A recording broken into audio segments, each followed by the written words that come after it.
Manifestations. Man up. Manifestations.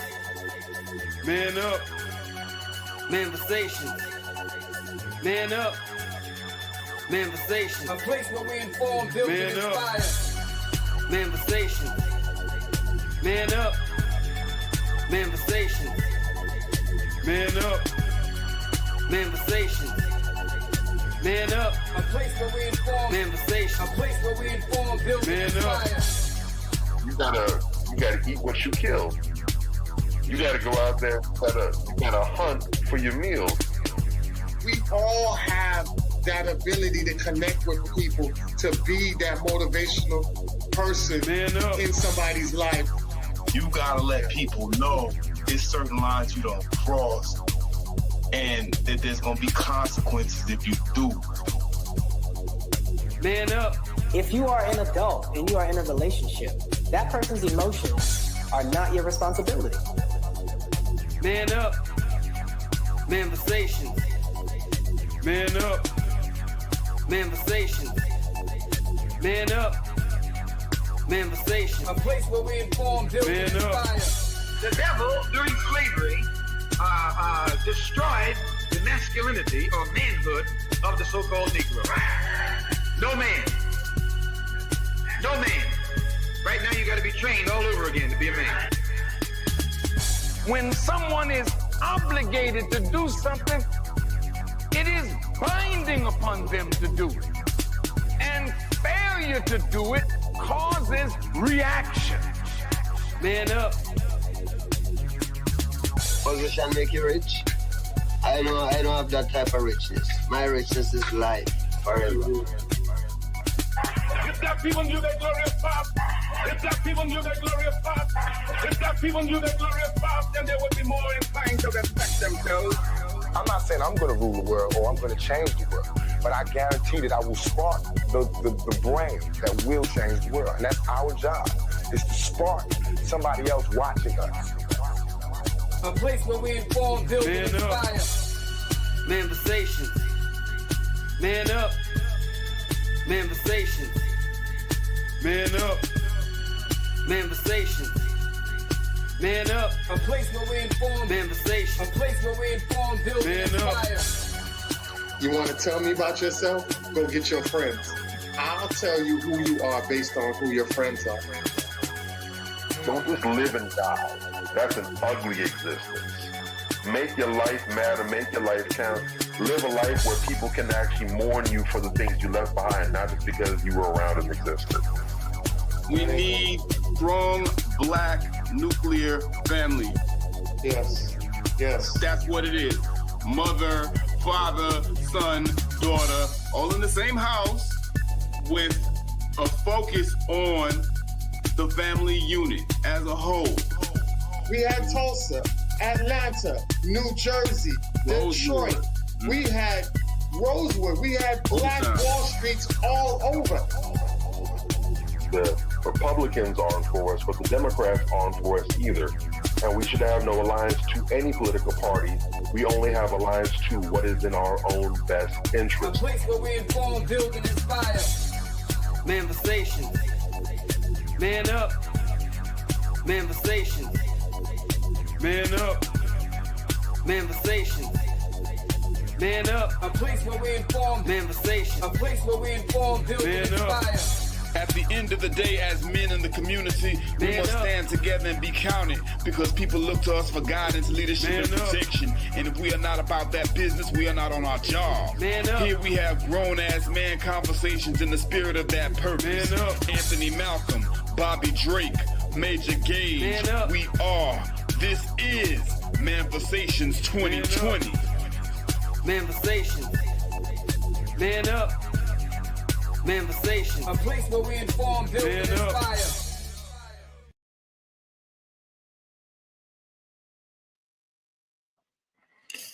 Yeah, what's up, y'all? What's happening?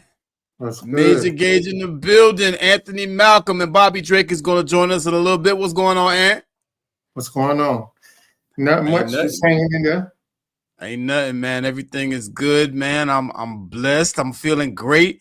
Football season just came back this week, you know, so I'm already lit because of that, you know. Yeah, we got you taking 2 L's this week, so yeah. What happened? I say you're taking 2 L's this week, so I get you. Yes, it's a rough one, but I'm glad it's back. You know what I'm saying? I didn't take 2 L's. I took 1 L. I took 1 L of fantasy, but them 49ers, them boys, we back in the building. You goddamn it, we tore that ass up today. You know what I'm saying? So you took a L. You know what I'm saying? With your Dolphins. You know, we're not gonna talk about that too much. You know what I'm saying? It's early. We gonna hope they bounce back, but they took an ass whooping by the Colts. I'm still trying to understand that. Well, the Colts were never sorry. They just never had a quarterback. Now they got one. And I tell people all the time that you can't really judge somebody based on being in one particular place. Move around, and sometimes, you know, you could be better off. You can shine in a different environment. So what Daniel Jones is proving, and not only Daniel Jones, who's the other guy that went to Minnesota? What was the other guy that went to Minnesota? That came from the Jets. The Jets to Minnesota? Yeah, Darnold, Sam Darnold. Sam Darnold, okay. So Sam Darnold he was at the garbage. Jets? He was garbage at the Jets. And I didn't even know he played for the Jets. Okay. And then he went to the Vikings when McCarthy went down last year, and you saw Sam Darnold ball his ass off. He was balling out. That was crazy. And people didn't expect that, because the whole time he was at the Jets, he was just straight trash. Yeah, he was straight fix. But it goes to show you, and this is what I like to tell people in life. I think that's a life lesson. Some places you can go, you might go to a job and you might not be the best employee at that job. Doesn't mean that you're not a great person. You just don't fit in their system. Now you can go to somewhere else and be a phenomenal person in that job and end up running that job. So you all got to filter in with your environment, find out what's your best environment for you to flourish under what system, and you'll see your full potential. And that also lets people know that your confidence level, it plays a big part in that. You know what I'm saying? Because if you can flourish somewhere that allows you to flourish, your confidence runs through the roof. And when your confidence runs through the roof, you automatically open up new levels inside of your mind and your body that people would never thought you were on that level. So, you know, just in life, you could deal with it in friendship, you could deal with it in relationship, you could deal with it in family, you could deal with it in the workplace, wherever you go, that can apply to yourself as well. But I did want to say real quick, because I know we got to go on with the show, but I did shout out 3 things real quick. There's a guy, Bobby Drake has sent the video. I've been seeing this video, but when Bobby Drake sent it, I was like, you know what? I'm glad he did, because I didn't know the name of the dude. I was trying to figure out the guy, but the guy name is Naratomo. Am I saying it right, Bobby Drake? Okay. I don't know how it's Norratamo. And this guy is a YouTuber. Oh, that guy. So he was, you know, he does Pokemon. He's what we call a Negro nerd, right? He's a blurred. Okay. He's a blurred black nerd. Yeah, black nerd, right? So he does a lot of anime. He's into anime. He's into the Pokemon cards. You know, just a real intelligent brother that people would think is weird because he doesn't do the norm that everybody else does. You know what I'm saying? Yeah. And I love nerds, right? I love nerds that look like me.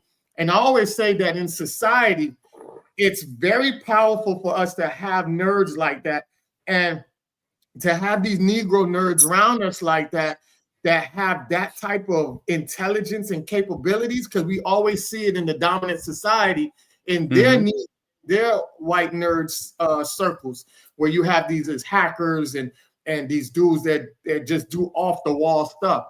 So for this guy to be on the YouTube and then had a troll come in, and the troll was being very disrespectful, called him the N-word with the hard R, 3 times and thought that he was invincible because he was on the internet. This dude made a whole video and he used the sample of Meet the Grams by Kendrick Lamar as an instrumental, and this motherfucker, this nigga for 5 decades. This man said, not only do I know who you are, I know where you live, I know your family members, I even know your dead mother. I know the ship that you're on because you're in the military. I know the black people that's on the ship and I can contact them and let them know. But instead of doing that, I'm going to get you fired out of the Navy, kicked out of the Navy because I know who your boss is.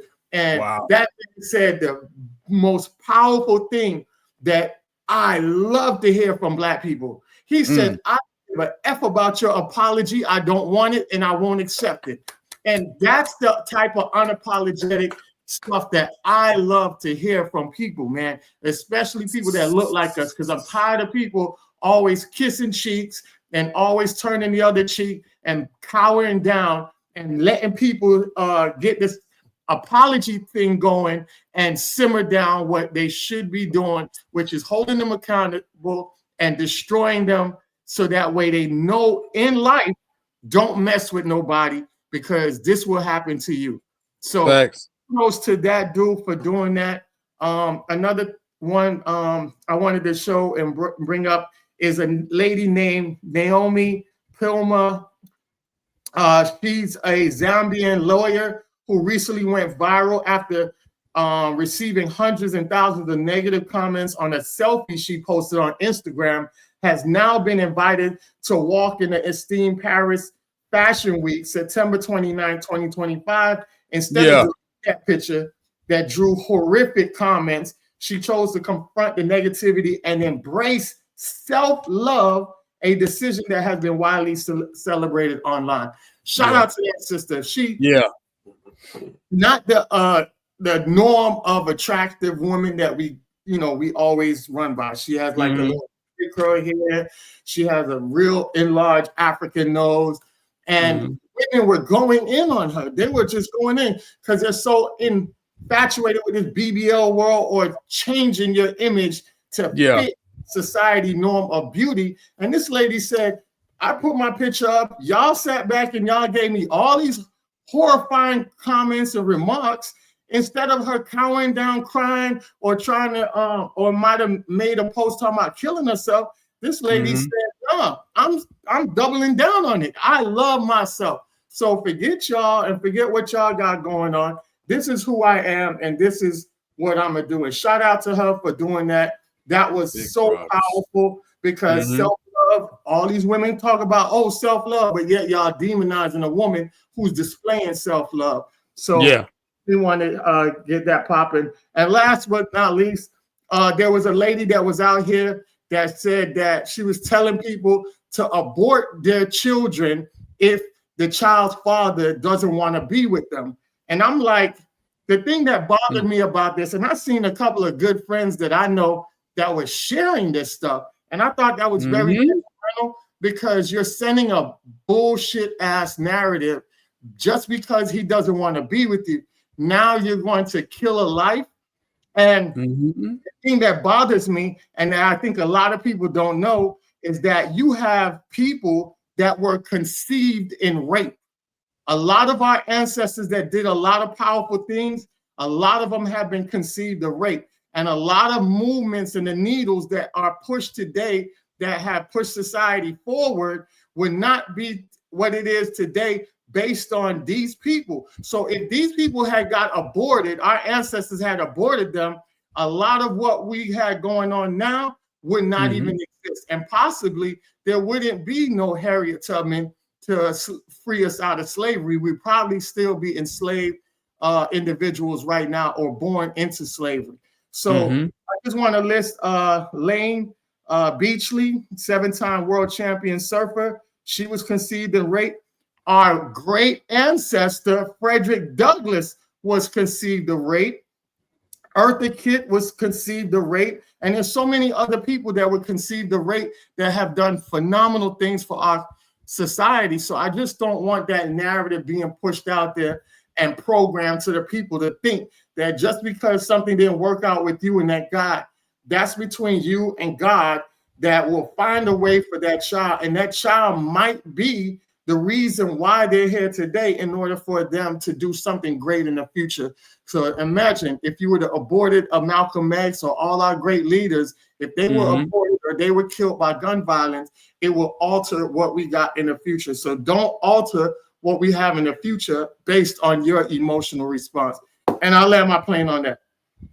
All right, man. That's real. That's real. And that actually ties in very well with our topic tonight. Because it is a contrast to the topic that we're talking about tonight. Tonight, we're talking about people who are total frauds and snitches. And they kind of go hand in hand, because you start to realize when you start talking about these people that are totally fake, they have no integrity. And so therefore, they're more likely to snitch on somebody, and at the end of the day, I don't give a shit about snitch culture, if I'm being totally honest. You understand what I'm saying? There's no honor among thieves. You're a criminal. You're a criminal. It's bad if you tell on this criminal because y'all were doing a criminal act together that probably harmed some people, probably really hurt some people. And according to the code of the streets, which we're going to find tonight is total bullshit for the most part, according to the code of the streets, you're not supposed to snitch, whatever the case may be. It don't mean shit to me. You know what I'm saying? All that, keep it real, and you don't talk to cops and all that. The more you start to talk to these street niggas, especially modern day street niggas, back in the day, street niggas was different. You had people who really helped the community that was in the streets. You understand? If you ever watched Godfather of Harlem, or you know anything about the true history of Malcolm X and whatever the case may be, and even Elijah Muhammad, a lot of those guys in the Nation of Islam, and a lot of those guys who got people off the streets were from the streets.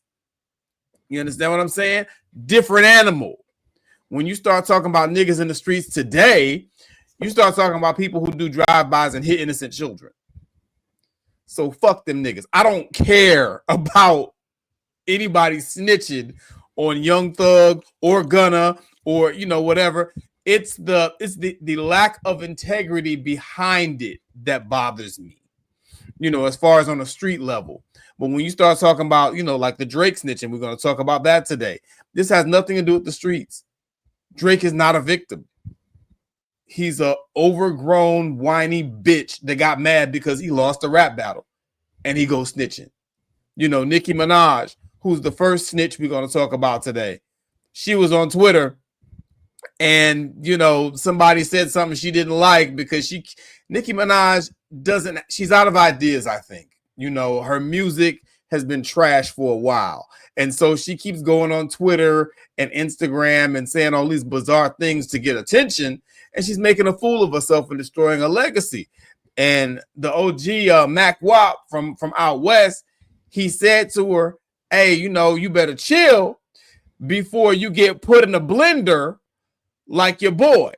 Clearly referencing, the battle between Drake and Nicki. I'm sorry, but clearly referencing the battle between Kendrick Lamar and Drake, where Kendrick Lamar put Drake in a blender. And this moron, this is what she posted at Mac. He says, Nicki, relax before you get put in the blender like your boy did. That's clearly a reference to her getting tore up for talking shit like Drake did, about somebody from TDE, because she's talking shit about SZA from TDE. Drake was trying to talk shit about somebody that's affiliated to TDE, who was Kendrick Lamar. He got put in the blender by Kendrick. So that's clearly what the reference was. This ass clown, her response is, this a threat? And then she ats the FBI, the Federal Bureau of Intelligence. She ats the FBI, dude. I've never seen snitching on this level. Nicki supposed to be from Queens. You know what I mean? Yeah, I'm from Queens. Yeah, Queens. The fuck is this? Queens do that?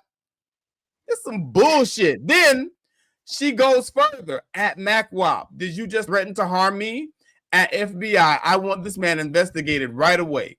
He has ties to other people who've been part of very shady business and is now threatening to harm, as well as admitting to a crime about someone else. Which boy was put in a blender? So this is what this ass clown is putting up. And then she added a rep up somebody from the House of Representatives, Representative Anna Paulina Luna. Can confirm I spoke with Nicki Minaj directly and will be doing everything we can do to ensure her safety. We take threats of violence and assassination very seriously.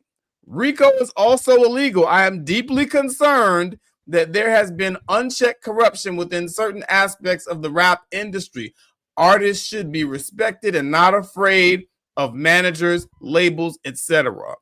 So you see what this filthy roach is out here doing? I mean, on a again, I don't give a shit about snitching when it comes to, street level shit, whatever the case may be. Two criminals, they snitch on each other. They don't snitch on I don't care. But Nicki Minaj, you know better. You supposed to be from Queens. You supposed to be a gangster bitch. You know what I'm saying? You always trying to sick your husband on somebody, for some type of violence. You always inciting violence. You was just trying to get your husband to fight Des Bryant. And before that, you were trying to get him to fight Offset because you got some kind of beef with Cardi B. You understand what I'm saying? But you want to sit up here and play Karen and try to pretend that someone is threatening you. And then you have the audacity to at the FBI and somebody in the House of Representatives and try to get this man in trouble. Really, Nikki? And she's famous for always playing victim, always crying about somebody, being mean to her, whatever the case may be. But then she does little rat ass shit like this. It proves beyond a shadow of a doubt that she is a total fraud and a snitch.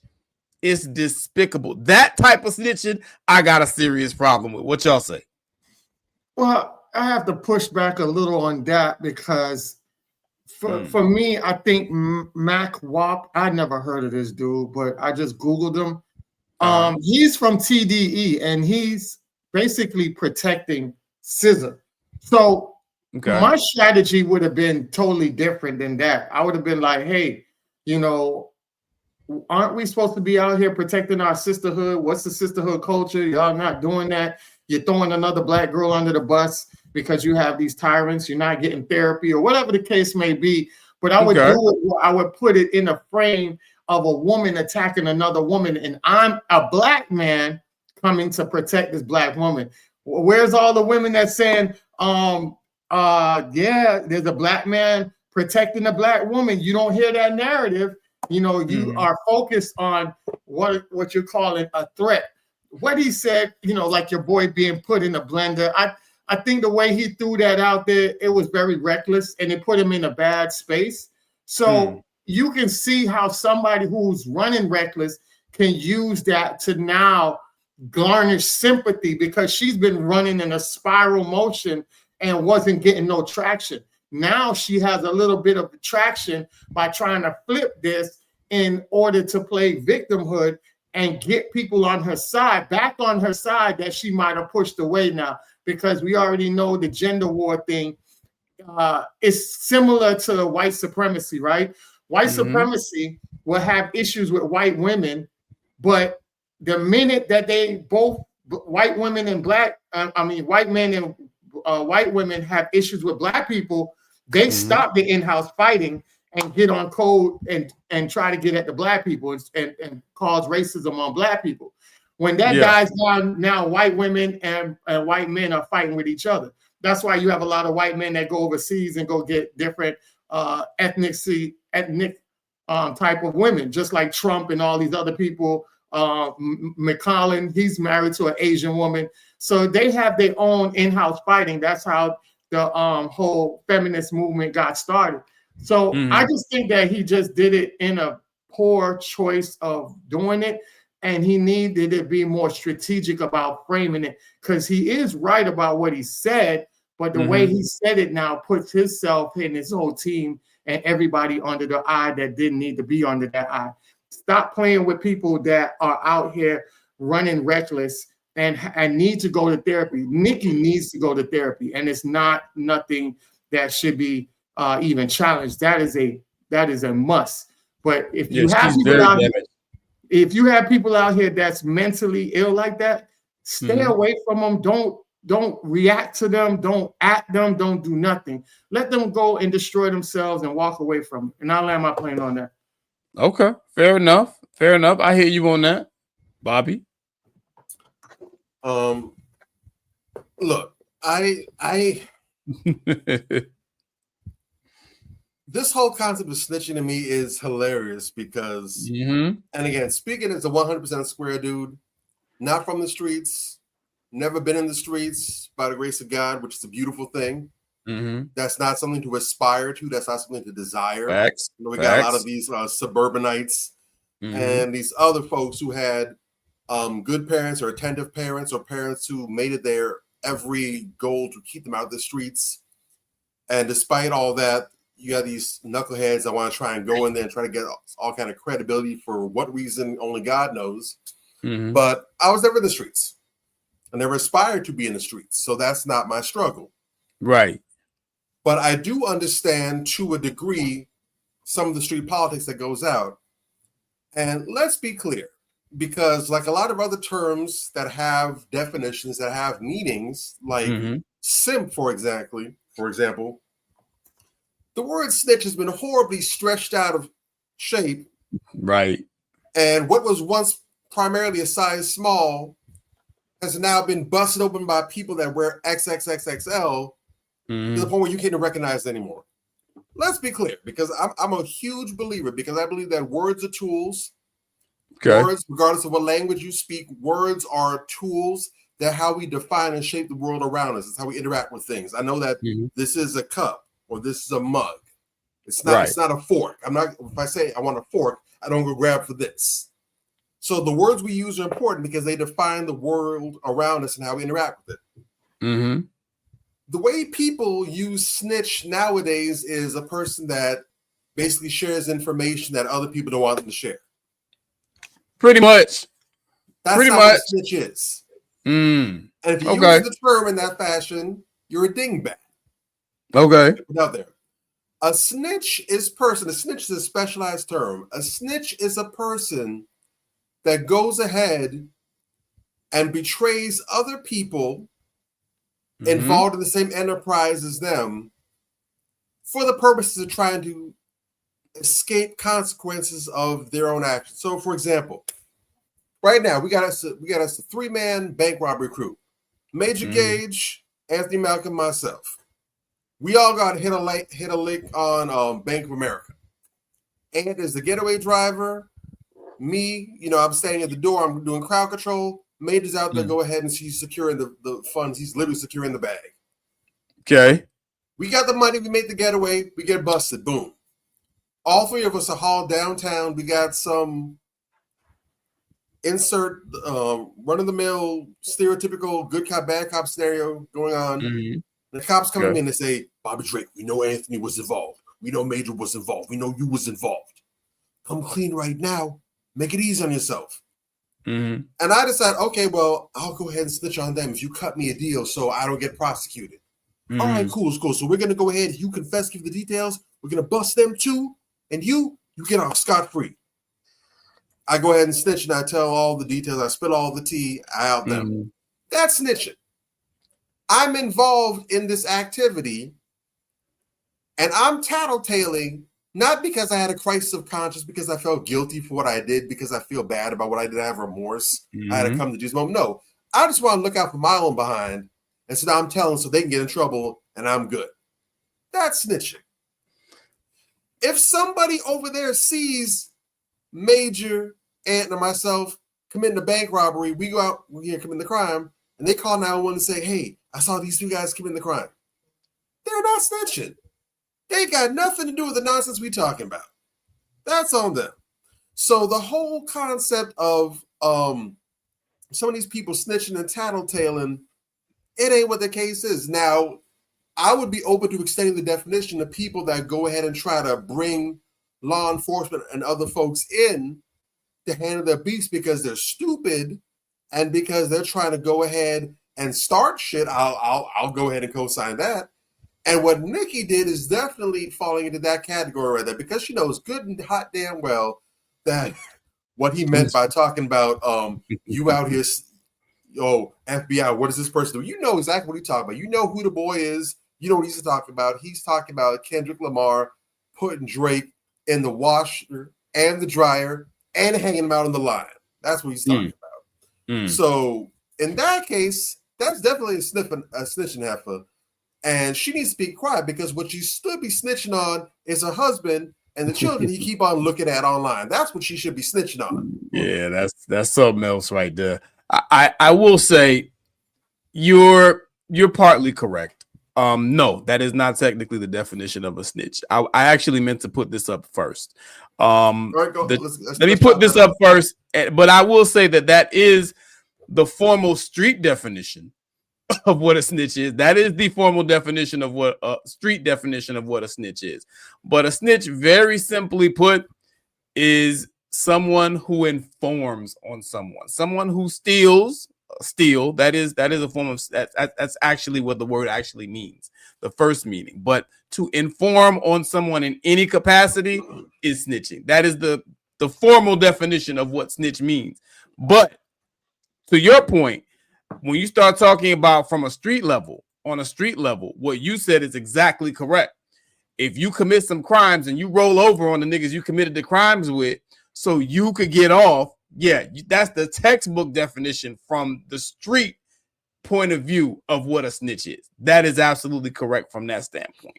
You know what I'm saying? So, look, it is what it is, man. Like, that's the definition. I'm on the fence a little bit. To be honest, I actually think that definition, even though I think that they're just doing it because it's Oxford, I wouldn't expect Oxford to have the widest grasp on street lingo. Right. I would still say that still kind of falls into that definition, because they talk about an informer. An informer is typically someone who has inside information. If you weren't in on whatever the deal is, you couldn't be an insider to have that kind of information. You on the outside looking, if you're a nosy neighbor, whatever, you're basically telling about what you saw, but you don't really have the inside information. If you're an informer specifically, an informer is someone that has, because right now, if you go to the police and say, I want to be an informer, they're going to say, well, what information do you have? How do you know this? You say, well, I'm just a nosy neighbor across the street. They're going to say, that's nice. That's good to know something's going on over there, but we need more than that. An informer, based on what they're saying, is someone who should be basically in the eye of the storm, who can actually feed them intel, who can actually give them information they can act on. If you just someone look from the outside looking in, you can't really give the specifics and the details that they need to really go ahead and act on that information. No, but you can. You absolutely can. People all the time on the outside that have information. To a degree. But the biggest component, I think, of that is pretty much the idea that there's some sort of commitment involved, right? That's what I would think. Because you come out, you snitched, like, okay, well, informer, you violated, you did something you shouldn't have done. If I don't subscribe to the street code, if I don't claim that I'm a hood nigga, I'm not the biggest G on the block. If that's not what I'm trying to do, what obligation do I have you to have your back or anything? I get it. I agree. So I totally agree, but I'm just talking about what the word actually means, because I feel you. Street niggas take some shit, and by the time we're done with it, it means something else. You know what I'm saying? Right. But the word actually means that. But yes, what you're saying in the street definition is absolutely correct. At any rate, somebody like Nicki Minaj, my issue with it is this: somebody like Nicki Minaj, you supposedly from the streets. You understand what I'm saying? You supposedly from Queens. You supposedly you married a thug. You like them, thugged out and all this old shit or whatever the case may be. And you know that this is totally unnecessary. And I have a problem with a black person going out of their way to try to mess up another black person's life on account of some bullshit. That's really at the end of the day what it is for me, because it was nothing serious. And I don't give a fuck. There's no excuse for her going and saying some shit like that and taking it to that level, other than the fact that she's just a bitch. You know what I'm saying? And that's just what it is. You know what I'm saying? Like, and this is the problem that I have with a lot of these tethers coming into hip hop, you know what I'm saying, that don't understand the culture, because that's not some shit that nobody that's FBA would have did. Let's just keep it above. We don't move like that. That's some bullshit. So yeah, it's layers to that, you know. But let's move on. We got more shit here, Lord. We got so much here. You know what I'm saying? I want to talk about this other little snitch ass bitch right here. This one, because not enough people are talking about, you know, the gravity of what Drake is doing with this UMG lawsuit. Nobody's talking about the fact that he's trying to censor people's speech, trying to censor what people can say. He's trying to really destroy battle rap at the end of the day. This is the same fool talking about how he studies rap battles for a living, and he has so much respect for the MCs that came before him, this and that, whatever. You lost a rap battle, and now you want to take it to court and sue your record label for defamation. See, OV hoes will come out and they'll, well, you know, it's because, you know, they tried to devalue him and he was in the middle of, you know, trying to get a new deal, and oh my God, just talking all this bullshit. You know what I'm saying? Like, nigga, it has nothing to do with any of that. They try. I listen to people who are supposedly intelligent people talk about how they tried to devalue him while he was in negotiations with his contract. And, you know, if they rigged the battle so that Kendrick would win, then that would make his value lower so they wouldn't have to give him as much money. What kind of bullshit? What are you talking about? He didn't have to participate in the battle. He could have just participated in the battle after he signed his deal. It's that simple. You know what I'm saying? And I mean, that he got mad at the label because the label didn't help him cheat like they always do. That's the long and short of it, you know. And there were even emails that came out and were made public that support that, you know. But this is very dangerous because, you know, he's the same guy who was talking shit about, oh, when Thug was on trial, oh, he don't like the fact that they're using rap lyrics in a court trial. You know, that's attacking his freedom of speech. That's going too far. You know, oh, that's what you walk on a slippery slope. And then you turn around and do the same fucking thing. This is the example of a spoiled brat child that didn't get their way and decided to pull out all the stops. You know, he wants to pretend like he's doing this shit out of the goodness of his heart. It's some bullshit. And then one other thing that's very interesting, because this is a snitch move beyond understanding. You understand? And, you know, you ask Fat Joe and Jada Kiss about it. They fake as fuck. I'm sorry. I just got to keep it a buck. You know what I'm saying? You ask Fat Joe and Jada Kiss about it. They ain't got nothing to say. Joe Budden ain't got nothing to say. Nothing. Academics is so far up Drake's ass, you can't tell where his face ends and Drake's ass begins. So, like, nobody's calling this nigga out. Our so-called hip-hop media that's bought and paid for, nobody is calling this shit out as outrageous as it is. This is the most anti-hip-hop shit I've ever seen. And the part about it that bugs me the most is this part. Nobody ever talks about this. That in his lawsuit, if you read the damn lawsuit, Drake suggests Kendrick Lamar's Not Like Us is allegedly anti-Semitic. I'm not going to go too deep into it because, you know, I don't want to pull up the whole suit, but you can see it's clear as day that Drake, because he's half Jewish, again, a tether, trying to, you know, demonize a black person because they didn't get their fucking way. You know, oh, now Kendrick Lamar is anti-Semitic now because Drake is half Jewish and Kendrick Lamar called him a colonizer. It's total bullshit. And it's the most anti-hip-hop shit I've ever seen. I don't know how. If we had real niggas in hip-hop, they would have ran this nigga out just on the strength of him filing a lawsuit at all. This just goes to show that all hip-hop media is bought and paid for, and these niggas are all full of shit. And I'll park the Chevy. What y'all saying?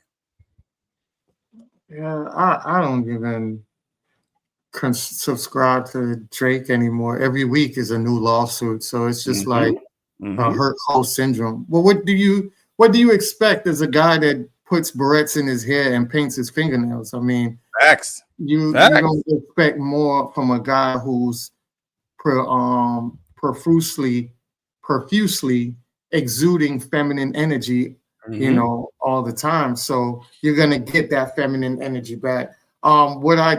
What he didn't want to address and he seems like he has this rock on for Kendrick. But he didn't want to address is that when the record label said, you know, go ahead and sue us. But guess what? We have information that you were actually out here with these children like that, these young people that are minors. So haven't heard nothing on that. I was telling people for a long time, man, you gotta watch a lot of these celebrities because they're affiliated with that. I remember I said with the whole Jay-Z thing, and I was like, allegedly he, is tied up in some of that child stuff as well.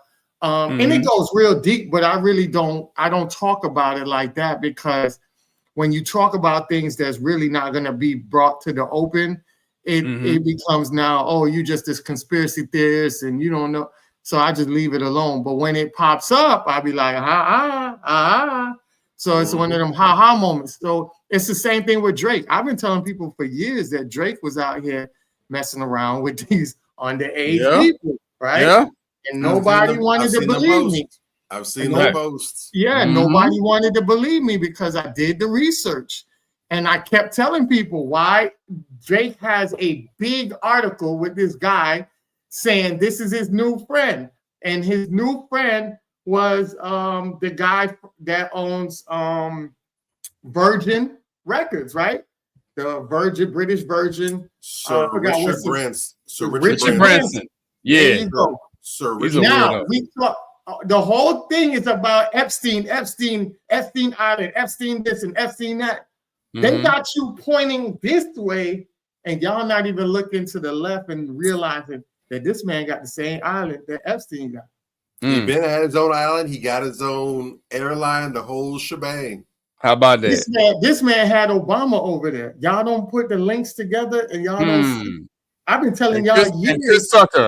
I've been telling y'all years going on about the whole Obama and the women and the kidnapping. That's orchestrated and gave you a hashtag, bring back our girls. It's the same thing when people sat back and tell you they're in the house with you. They done took your money out your purse. You running around like, damn, well, I think I misplaced my money. That motherfucker walking around like, shit, let me help you find it. The whole time it's inside their pocket, right? Yeah. So you gotta you gotta be very careful about that. That's why I don't idolize celebrities, because the people that you think are the people you think are your allies are really your enemies, and the ones that they project as your enemies are really your allies when you look at it. So I just stay away from that whole thing with Drake. Drake is just spiraling. Nicki is spiraling. Lil Wayne is spiraling. Notice the whole camp is just spiraling. Yep. So once they get over what they get over, I just tell people, when people are spiraling, just get the hell out the way. Do what you got to do. Don't interfere with them people. They causing their own misery. Let them burn themselves. Let them, crash out on their own. Don't involve yourself in it, because if you do warp yourself up in it, then they'll wrap you up and turn you into a villain and try to mold themselves back into a victim. And I'll land my plane. Facts. Bobby Drake.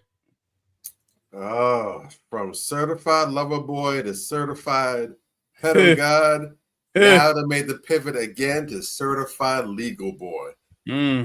I tell you what, no matter what you want to say about the young boy Audrey, you can definitely say that he is one individual that knows how to constantly rebrand himself. You will never be able to pigeonhole him into anything as long as you live, because just like the cockroach, that boy won't survive a nuclear, but he's gonna do whatever it takes to keep himself going on. Hella high water be damned. It's amazing. But he is definitely living up to the other side of his genealogy for sure. This is ridiculous. Yeah, this is disgusting on a number of levels. It's disgusting from a hip hop perspective. This is an abomination. And we're talking about the art of the diss battle, something that has been sacred in hip hop since its inception. Facts. highly celebrated, and to do this is to just completely drag it through the filth and the muck and the mire. I mean, shoot, if anything, we've had some diss tracks and diss records and diss verses that have truly been violations. Like, I mean, if we really wanted to take this outside of just music, there would be all the grounds based on these words put on wax that would justify someone running up in your house, visiting your mama's crib, your family member's crib, and in some cases that's actually happened. Yeah. But for the sake of the art and the respect for it, that hasn't happened in most cases, the vast majority of cases. And to go and take it to this far where you're trying to go ahead and enact legal action and RICOs and all that kind of nonsense, it's absolutely ridiculous. And it is the actions of people who are truly foreigners in this genre, in this culture, who really don't have any actual ties to it. They're outsiders. They don't actually have Hilton rewards. They just got a Hilton day pass. And they showing you exactly why they ain't got a Hilton rewards card in the first place. You're not supposed to be in the Amex Centurion Lounge. You're not supposed to. You're supposed to be out there in the concourse, catching a back cramp, trying to catch some sleep while you fight for a charge. You're supposed to be out there. You're not supposed to be here getting your foot massage with your reclining chairs and your little concerts. You're not supposed to. Thanks. And you're showing why you weren't supposed to be here in the first place. And it's very notable because, again, this is sort of unexplored territory because we've never seen this before, thank God, but we've never seen this before. Right. I've heard some people trying to make the excuse, well, Drake has every right to be here. He's FBA. His father's from America. That is true. No. That is true. No. He's not FBA. He's born in Canada. His father's American, but he ain't from here. But go ahead. Yes and no.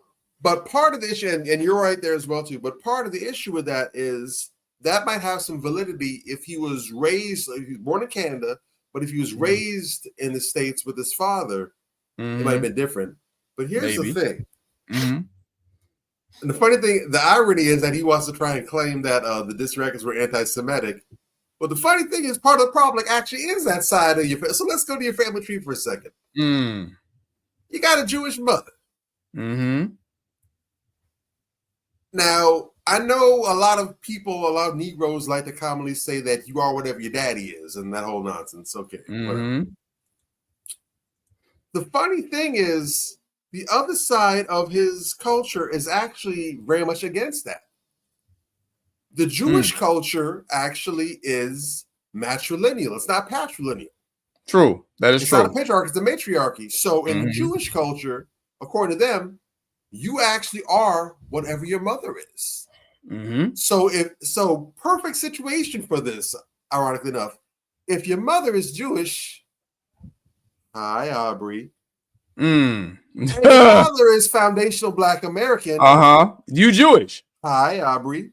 And on top of that, if you want, if it's a battle to the death, well, which side wins out?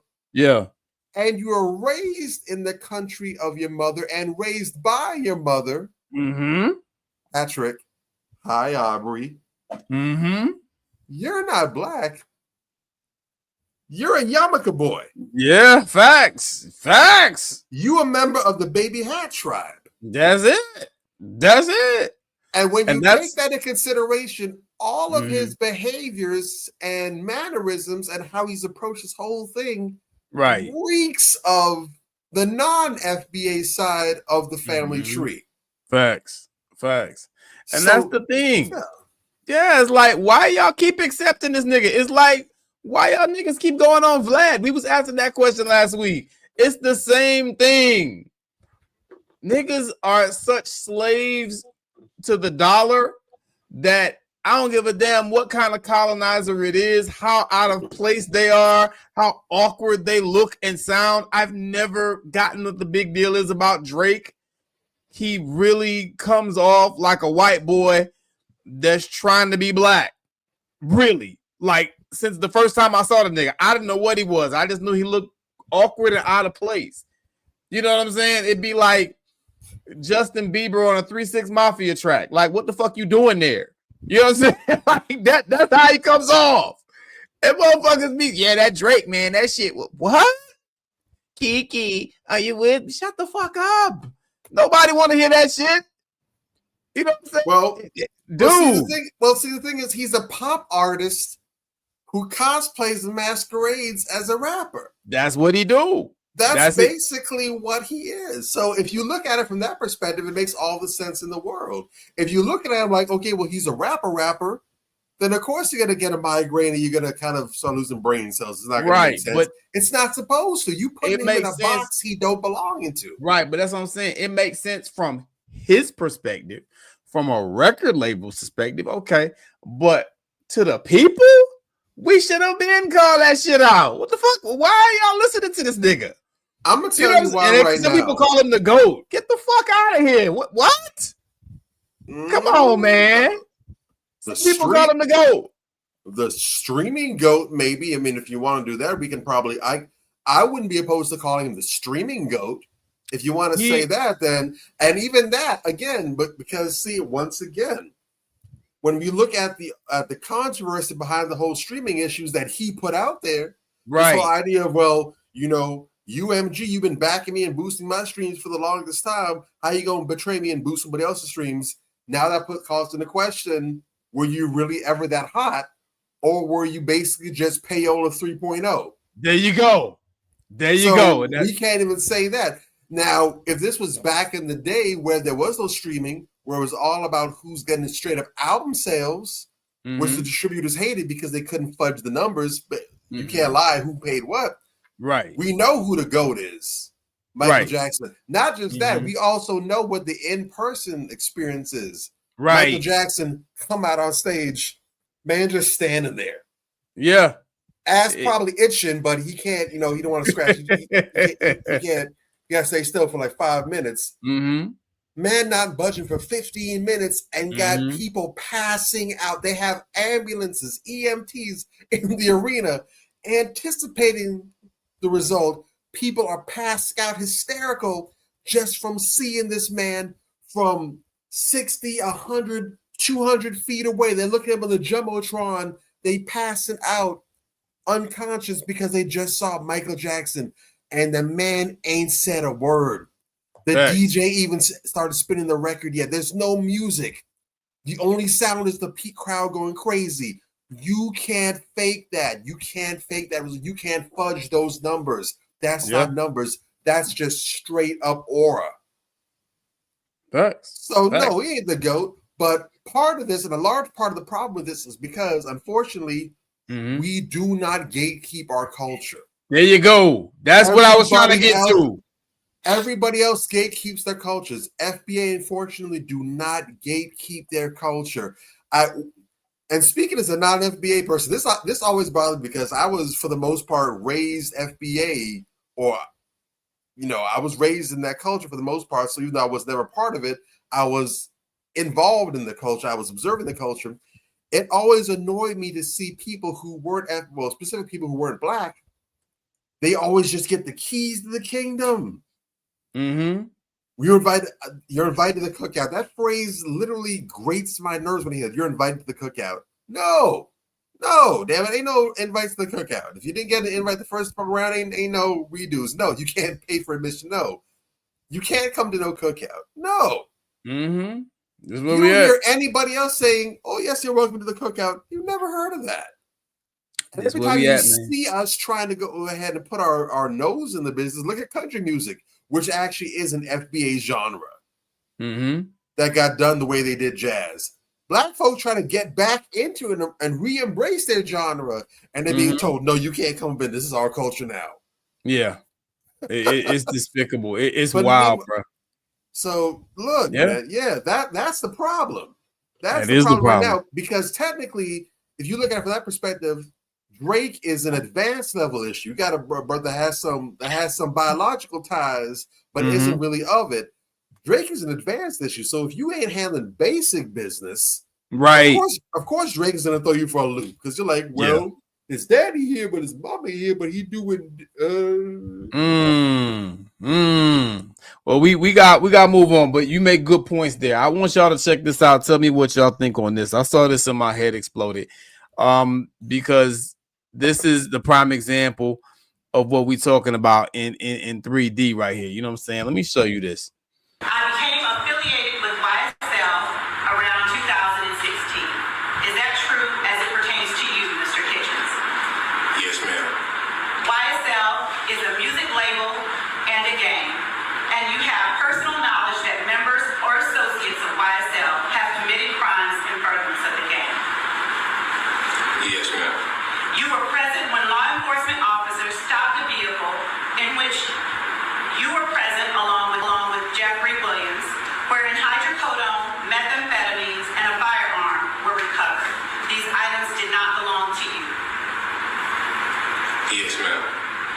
And do you acknowledge the following statement? I recognize, accept, and deeply regret that my talent and music indirectly furthered YSL the gang to the detriment of my community. YSL as a gang must end. Is that your statement or acknowledgement? Yes. All right, so bruh, Gunner snitch, period. It's very obvious, it's very clear. I don't have a problem. I don't have a problem with a street nigga that then did a crime, that didn't help his community, didn't do shit for nobody but himself. He's trying to enrich himself, snitching on another nigga. You shouldn't be out here committing crime. You know what I'm saying? I'm sorry, I can't respect it. What I do have a problem with is you trying to be out here pretending that you the biggest, baddest gangster and sitting in the goddamn courtroom snitching. Nah, nigga. You know what I'm saying? You got to be consistent. Because, okay, if we're going to make the argument that this is who you are, that's why the title is Total Frauds and Snitches. If you're trying to make the argument that this is who you are, then you turn around and snitch in a courtroom and roll over on all your people, you know, and then try to come out and talk about how you didn't snitch. It's just what people saying, and then they put the tape out, and you just can't you can't talk no more. You just got to shut the fuck up and just take the L. You understand? I don't have a problem with them rolling over on these niggas. These niggas need to be in jail, as far as I'm concerned, because they ain't doing shit to help nobody but they damn self. They ain't helping the community. You understand? But nigga, you can't. You're a total fraud when you present yourself as one thing and it comes to the light that that is not what you are. You shouldn't be presenting yourself as a gangster to begin with. You understand what I'm saying? But okay, if that's who you are, then be about something. You know what I'm saying? Be about helping the people. Back in the days, you know, again, you know, you start talking about the dude up in Harlem. What's the dude name that the Godfather of Harlem is about? Bumpy Johnson. Bumpy Johnson helped a community. He went out of his way to do so. He protected Malcolm X. If you're going to be a thug, that's what I expect from you. I can co-sign you then because you're giving back. You're helping people. But these niggas don't do nothing but terrorize the community. You understand? But that's fake as fuck. You a total fraud. I can't believe anything you say, bro. That is, again, very anti-hip-hop. This is low-key a hip-hop show. You understand what I'm saying? Because I'm calling out frauds, man. And for the longest time, people look up to these people. They idolize them for this horrible imagery that don't really mean shit. You understand what I'm saying? And, you know, they pattern them. They try to mimic the behavior. They try to go and try to be like those people. Why? Yeah, that's all I'm saying. People I know, I'm from the street. You understand? People I know from the street, the drug dealers and all that shit, they used to go out of their way to keep me out of trouble. Like, you smart, go to school, learn something. Don't let me catch you out here in these streets. You understand what I'm saying? These niggas, they recruiting niggas from when they 8, 9 years old, got them out on the block, running bags up the block. You understand what I'm saying? I can't even respect their so-called hustle. I can't do it. And that's coming from a street nigga. So I don't get it. It's ass backwards. These niggas totally lost me on everything. Like, what are they doing? What y'all make of it? It's when you look at the whole industry in itself, it's not the same industry that we grew up Horny. with. The industry right now is just so much. It's taken over. Like I think when we were growing up, I think the industry was about 20% plants. Now it's like 95% plants and 5% is pretty much the individuals that are trying to make a change. And that's why a lot of the people that are genuine in the industry, they're falling out. They don't have love for it anymore. You know, that's why you have people like Andre and all these other people that really, you know, they're there, but they don't feel it anymore because the energy is just different. So everything is like nowadays, like even when it comes down to touring or going to different states, you know, what I find so crazy is a lot of these dudes that find themselves in these gang-related situations, every time they travel, you got to check in. I've never, growing up, I've never heard about checking in as much as I hear about checking in now. Like, that shit is crazy. Like, you know, y'all don't check white folks running down y'all damn block. Sure don't. Motherfuckers check other black people and feel like that's a flex. Right. You know, and sometimes a lot of these dudes that's coming in the community, they're coming in to try to help your own community out. But you guys want to flex your muscles and act like, you know, I'm the don of this and you shit don't get going on popping unless you come in, you talk to me. If not, we're going to have problems. You know, when you look at certain individuals, I like Takeoff, right? I like Takeoff because he was the best one. Takeoff was very creative. Takeoff was the actual backbone of the Migos. You know, he was the one that really, really got the Migos popping, the creative juices flowing. And you notice that when Takeoff went and was in Texas and he ended up losing his life during that session, we haven't even heard anything about that. Have y'all heard anything about this man's passing? No. And then you have the involvement of Jay Prince's son, and they saying, you know, what was going on with that. He was supposed to protect them because, you know, he was flying in. That's their territory. So they felt comfortable. But then how you feel comfortable and not get killed under your so-called protection? So it's all type of funny business. And, you know, there's a lot of rabbit holes around Jay Prince. There's a rabbit hole. There's a lot of rabbit holes around Dr. Dre. There's a lot of rabbit holes around Puffy. You know, when you look at these big guys like that, you know, they're getting muscle that don't look like us. You know what I'm saying?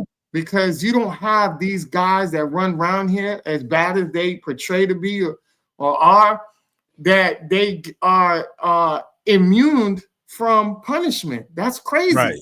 Because if a white kid was a rapper and he came into Texas and got killed under so-called Jay Prince's protection, everybody affiliated with Jay Prince would have been in that jail, and they would have showed you how deep that rabbit hole go, because that's you know what I'm saying? So when you look at those things, you got to realize, like, this is deeper. When they say deeper than rap, they really mean that joint. Like, it's really deeper than rap.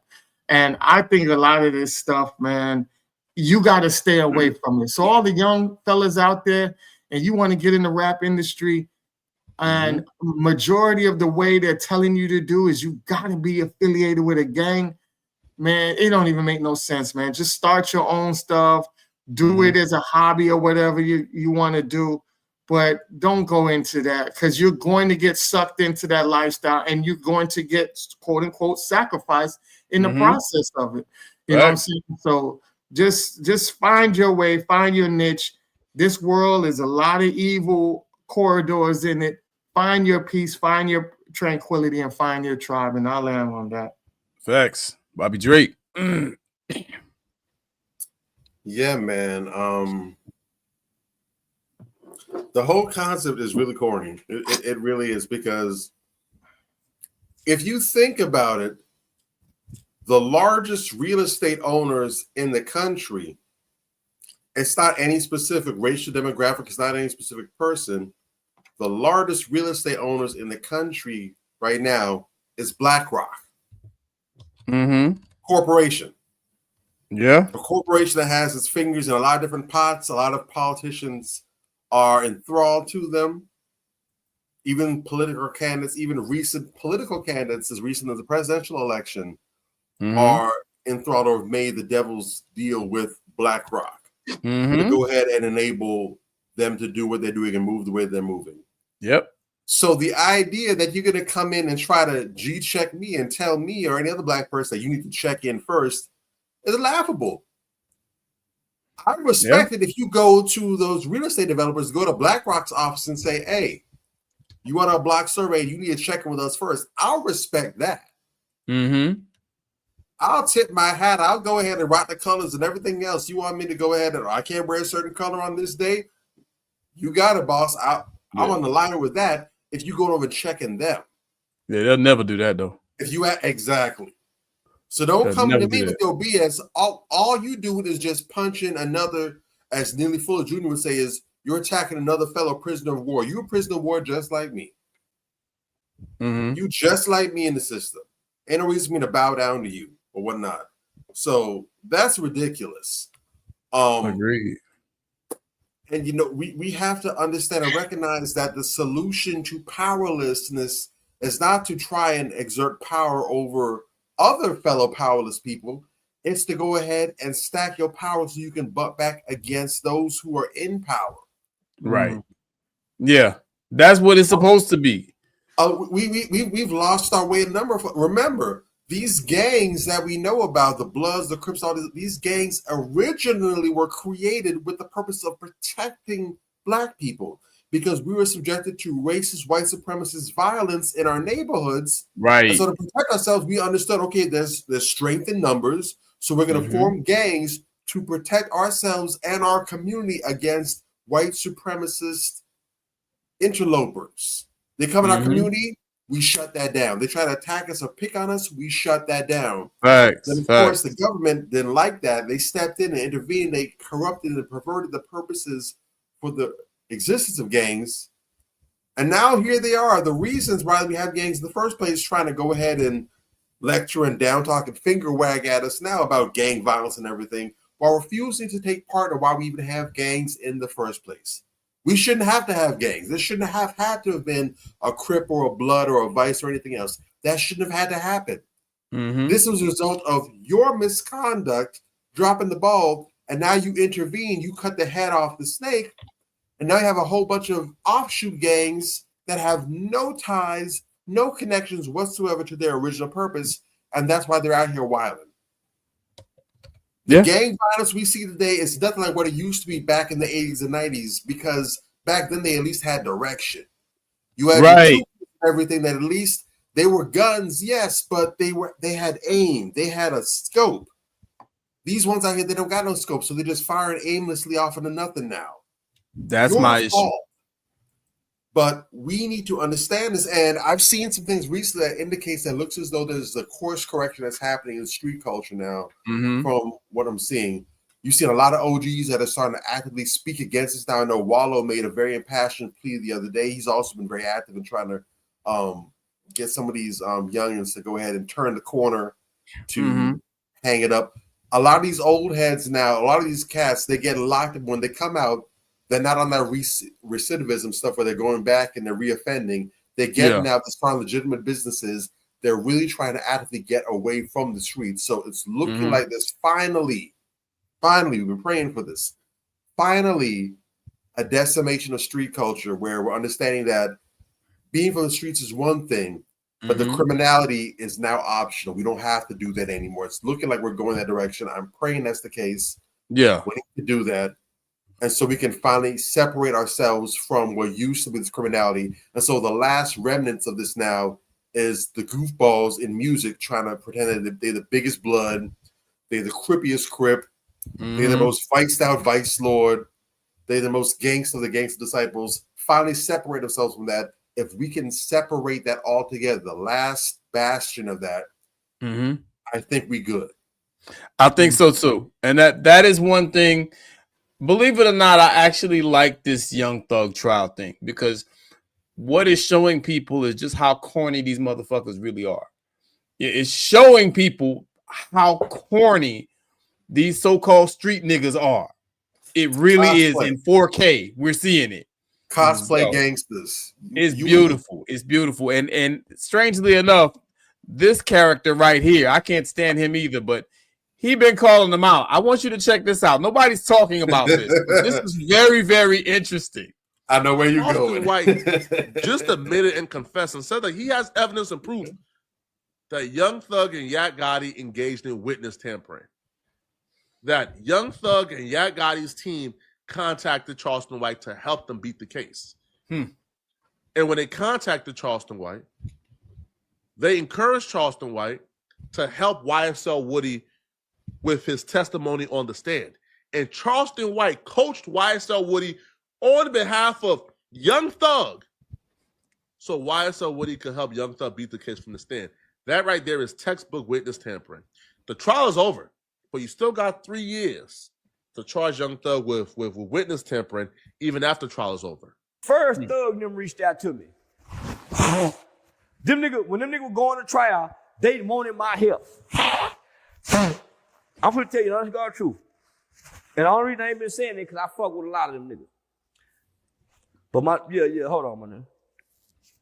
Nigga, when them niggas want to try, all them niggas reached out to me. So nigga, they finna send this in the Brian Snap. Nigga, them niggas wanted my help. When Woody was on trial, I was the one coaching Woody on the stand. Nigga, all them niggas know that. Thug was salute me. Me and Yak Gotti was talking on the phone. Nigga, I was sending Yak Gotti books to read. So them niggas reached out to me, homie, and Thug know that. Yeah.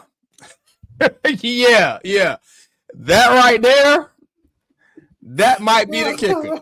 You dig? I mean, because Charleston White, he's a coon. I try not to use Charleston White tapes or whatever the case may be because he's such a damaged and mixed up person.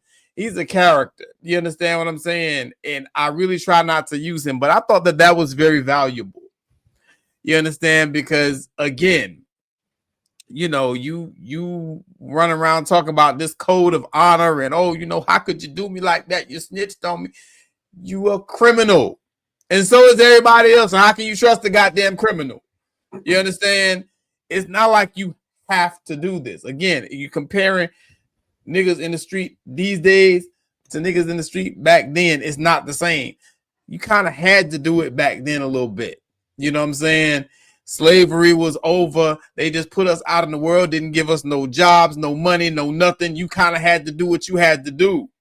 Now they use that you got to do what you got to do as an excuse. You don't have to do that no more. You understand what I'm saying? It's very different.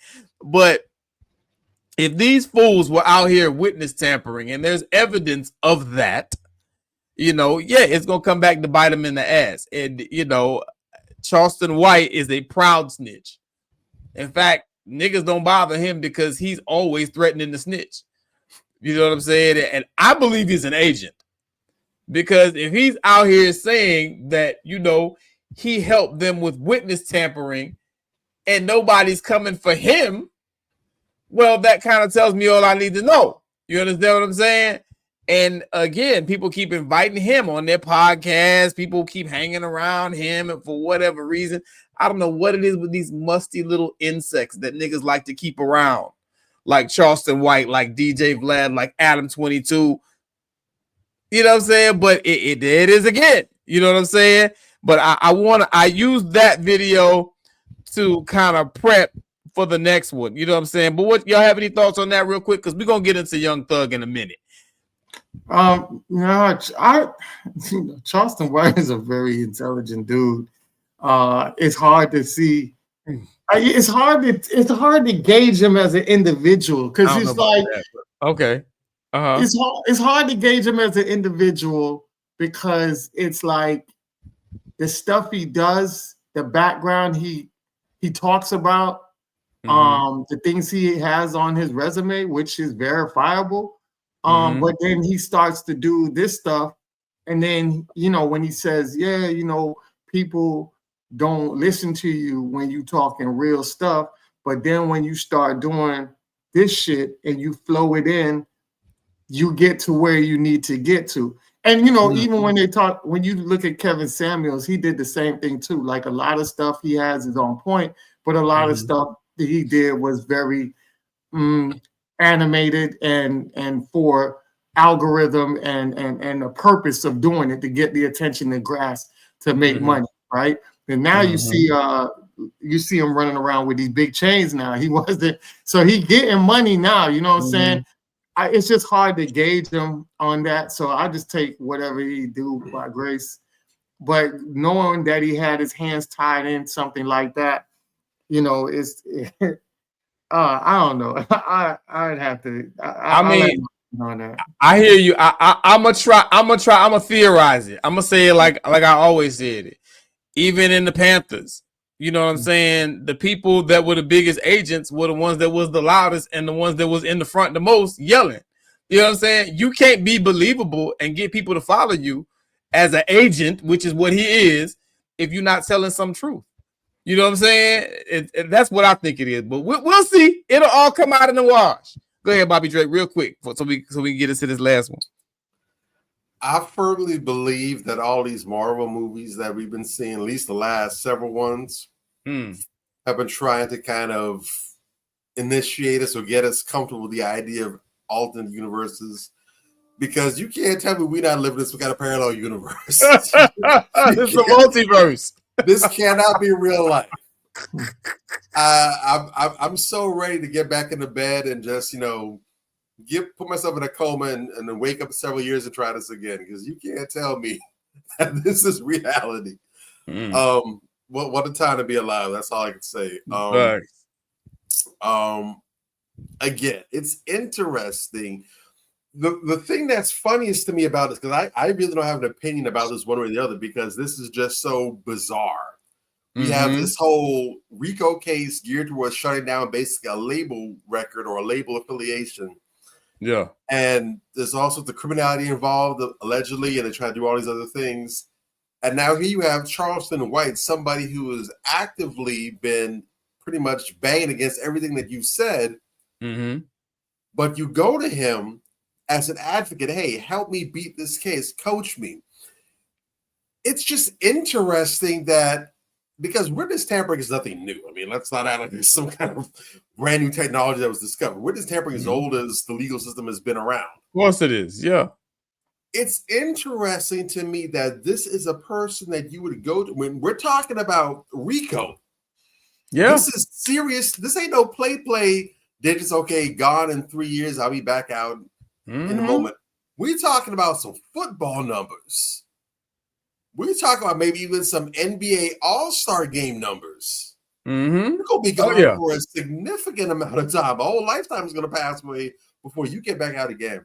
Yeah. And you're hinging your success on beating this case or at the very bare minimum, reducing your sentence on this dude that basically says he stands against everything that you are. And he came and did it. Helping you out. And he came and did it. That's not strange. Now, granted, he came back and basically snitched on what he did, but this is a person that you even thought in the first place was someone to reach out to. Why is that? All I can say is, because there's a lot of who done. If you want to go unsolved mysteries with it, you could be in this for days and days and weeks and weeks. Have fun with it. I'm just laying out the breadcrumbs. If you get entertainment out of it, you're welcome in advance. All I want to leave and say is it's interesting how these things work out, how people know who to go to for certain things. Yeah. How they know who they're going to get an affirmative or a negative from, and how it turns out. The bottom line is, look, for all the youngins that are thinking about this, that think that they want to get involved in this lifestyle, they want to move this way, based on music, what you hear, the media that's around this, please understand something. All this power, this BMF that you're watching, all these young thugs, all these dudes that you listen to that's banging his lifestyle, pushing his lifestyle, pitching his lifestyle. Please, for the love of God, understand all of this is illusion. It is all smoke and mirrors. This is a certified grade A David Blaine Harry Houdini, Chris Angel illusionary act. None of this is real. Some of y'all are really serious about this. You really think that this is the way to move, and you literally rolling the dice and gambling your whole life on sheer bullshit. Facts. And they gonna be good. They gonna be fine. You see, they cutting deals, they snitching everything else. They getting a little 2-3 years of keeping it moving. They about to move on with their life. You gonna throw everything behind this for real, really be about this life. And you will throw your whole future away. Some of y'all right now are sitting behind bars. You have children already. You're gonna miss your whole children's life. You're gonna miss their birthdays. You're gonna miss graduations. Your mother, your father's gonna pass away while you're behind bars. Your girlfriend that you thought was gonna wait for you, she'll get with your ops. You're gonna get with somebody else. You're gonna get with a family member. A whole lot of life is gonna happen while you're locked up because you're locked up. When you were in prison, I'm sorry to say it's harsh, but when you locked up, life moves on. It doesn't stand still for you. When you get out, it's not gonna be the way you left it behind. People are gonna go on with their lives. You will cease to be that important. You may be important, but not that important to stop life over. Please, for the love of God, let it go. Sit back, treat it like GTA Grand Theft Auto. It's just a game you play, and it's an escape, and then you come back to reality. Please stop taking this for gospel.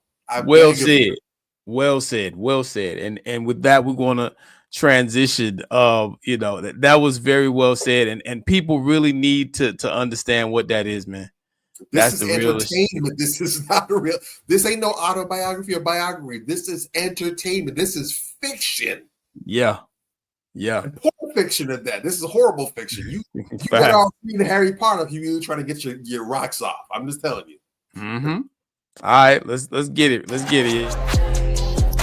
And now it's time for trending celebrity news. Take it away, fellas. So here you go. I know, right? During the interrogation of Young Thug, which by the way was voluntary, but during the interrogation, the police began to ask Young Thug about Birdman's and Lil Wayne's beef. Young Thug draw the police attention to lyrics by Lil Wayne, where Lil Wayne is alleging he's at war, and if Birdman comes for him, he's gonna go out like a Scarface or Tony Montana. Young Thug told the police, "Hey, did y'all know Lil Wayne made a song on this mixtape a few months ago before the shooting that if Cash Money and Birdman come for him, he's gonna go out like Tony Montana." Why would Young Thug say this to the police if Birdman is a suspect in his tour bus shooting? Come to find out, him and Birdman got problems because he old. Because on the mixtape that he dropped before the album, he said on one of the songs, he was like, "I don't want no problems, I just want my money." Birdman is an army, I'm a one-man army. And if that nigga coming for me, I'm going out like Tony. He said those exact words. Who is Tony? Tony Montana. Scarface. I know Scarface. See, he sued Birdman for this shooting. That's how well known Birdman's involvement in this was. So bringing Birdman up to the police at all is kind of crazy. But it didn't stop there. Young Thug also told the police that Pee Wee Roscoe sold Lil Wayne drugs. This motherfucker Wayne from New Orleans. I'm from Atlanta. This nigga was in Atlanta and I was in New Orleans. I said, what the fuck? So weird. This nigga now shot at this nigga to us. Honestly, I don't know who the fuck they said Roscoe, but I don't wanna block out y'all case by saying Roscoe didn't do that. And knowing Roscoe, man, fuck drug. That fool. I'm like, you shot at somebody, bro? But I don't fuck because every day nigga broke fuck off. I don't know. I honestly don't know. So real quick before I got one more video and I'm gonna move on, but real quick. So this guy is sitting up in a police. First of all, the tape, the Young Thug tape, is 2 hours long. He's on podcast now talking about how he ain't snitch. Nigga, I just heard you implicate Birdman in a shooting, in a setup for a shooting, and the hitter that was sent, Pee Wee Roscoe.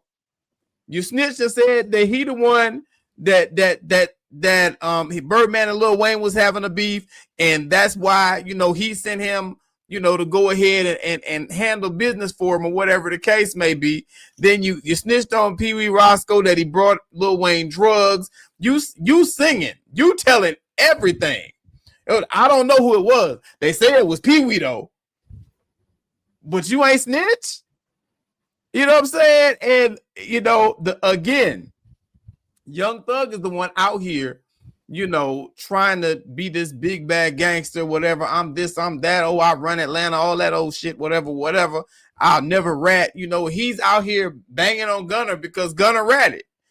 And then a tape comes out where he ratted multiple times about multiple things. He offered the damn cop his phone number if they wanted any more information. If you listen to the tapes, it's egregious as hell. It's like, bruh, you gonna talk about somebody snitching? I mean, bruh, if you look up snitch in the dictionary, it should be a picture of his ass right there. This guy, I'm like, wow. And so that's why everybody's just dragging him and like, bruh, you know, you made it seem like, oh, it was Gunna this and that, when all along it was you. Not only did he snitch, he advised his brother to snitch. And his brother took the same exact plea deal that Gunna took, the same exact deal. And he snitched. And not only that, didn't this nigga's lyrics put him in jail? And he's sitting there snitching to the cops about what Lil Wayne said in his lyrics. I'm just saying, bro, like it seems like some street shit on a very surface level, but there's a lot of deep shit going on here where, you know, you can teach some serious and learn some very serious, valuable manhood lessons from these goofy ass niggas and just the whole way they handled it. What kind of shit is that? It shows you how when you set somebody else up, you set a snare for somebody else, you might as well set two, because the other one's gonna come to you. Real quick, before I you know, let y'all cook on this, I just want to drop this other video that made my head explode. The one where he was talking shit about Kendrick Lamar. This one bothered me the most. He talks shit about everybody, but this one really bugged me because of the simple fact of exactly what he's talking about and the way that he's talking about Kendrick. Listen to this bullshit. With Kendrick, future grocery bag. I hope he do it. So do I. I mean, well, even if you don't get, he don't take no money, do he? No. He wouldn't do that. But think about it. He does so few verses. Like, you know what I mean? Like, he's not just doing verses. Like, right. But that's the only other person that gets a Kendrick versus King is Baby King, and that's like his cousin or his nephew or something. Right. You getting all the damn verses to this nigga, man. What the heck you doing, crazy? All that fake. Oh, I ain't getting no rapper song shit. I don't be liking them type nigga like that. Why? You nigga get too big. I don't want to do no feature. Why? Why you don't want to do no feature? Why when you want to do a feature for a superstar? Like, you ain't like goddamn Strict calling you for a song, you know? Like, yeah. You really got Lil Durk calling you for a song, Lil Baby, Thug, real superstar calling you for a song. Why wouldn't you do the song? We lit, nigga. We going number 1, 2. Fuck you thinking? You know, it's just like, I don't be understanding that type of shit. Supposed to be a nigga who bless a nigga. That's why them niggas will never be bigger than Drake, ever in life. Niggas will never be bigger than Buddy. Buddy gonna do it right. Buddy fucking with everybody. You know how many niggas like Drake change? How many niggas can take care of their family because of Buddy? Just like straight fucking with you. Kendrick, goddamn, put a nigga on. Y'all niggas, you're a superstar. You don't ran up you a few hundred M, but you ain't put nobody on though. You see what I'm saying? You ain't even put Keem on. Cause the shit you and him doing, this shit ain't really doing that.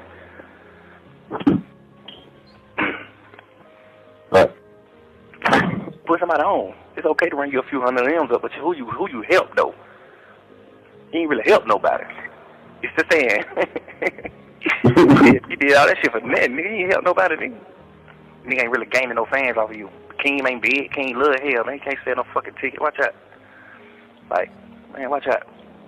I truly believe you do a song with me, Wham, Dirt, Moneybag,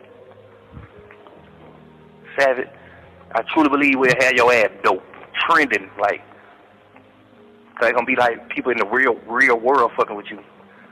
Not the not the rap world, you know what I'm saying? It's gonna be real players and cool bitches, lit bitches and players and shit like that fucking with you. Them type of people ain't fucking with you. You gonna get like the real streets and the real people fucking with you. You gonna get the East Coast fucking East Coast ain't fucking with you, bro. Bro, that call makes my head explode, dog, for so many reasons, man. Like, you sitting your bitch ass up there in jail, facing a life sentence, and the only thing that you could think of to have conversations about is hating, because people like to use the word hate. We was talking about earlier words people like to use out of context.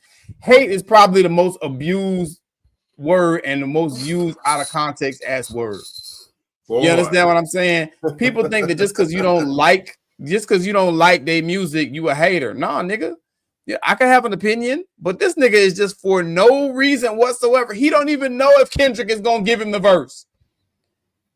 He just asked, and because of how he hears that Kendrick has reacted to other people, he don't like that fake ass shit where you don't want to do no song with nobody. Why wouldn't you want to do a song with a superstar? Number one, who the fuck considers Young Thug a superstar? That was the funniest shit. Get the fuck out of here, nigga. You corny ass bitch, nigga. You ain't no superstar. But that was the funny part. But it's like, bro, I'm listening and like he has no valid criticism. He just hating for the sake of hate.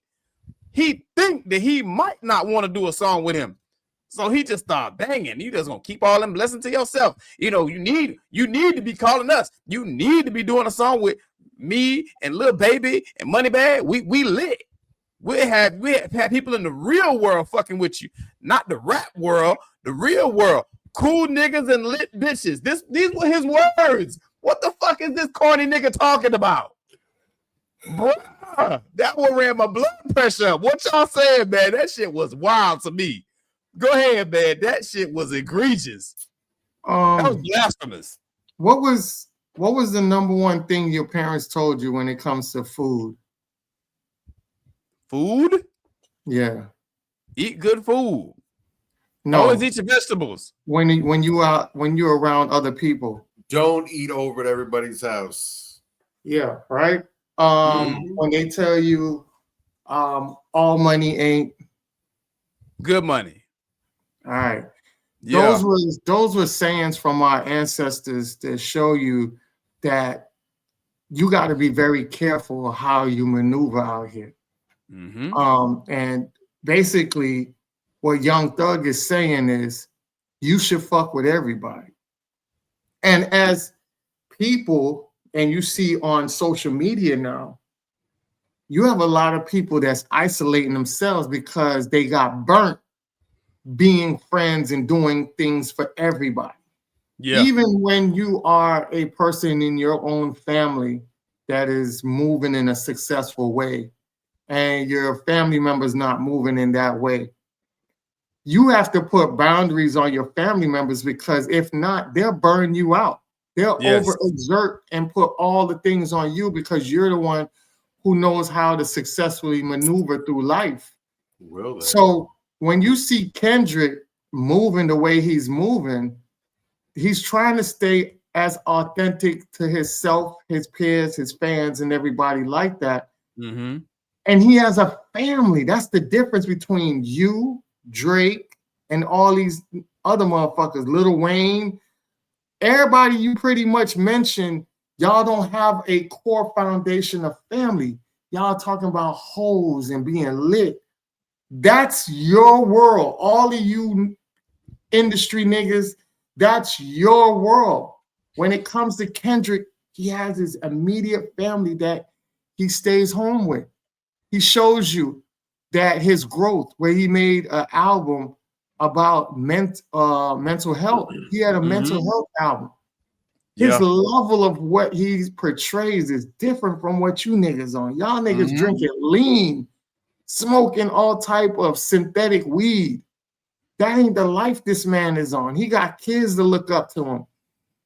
A lot of times people don't want to even affiliate with you because they don't want the wrong impression with their family. Mm-hmm. So it ain't got nothing to do with you. But see, because you're a selfish person who's in a bind and you want somebody who's hot to pick you up and put you back on, Preach, boy. Now you're hating. Now you're throwing shade.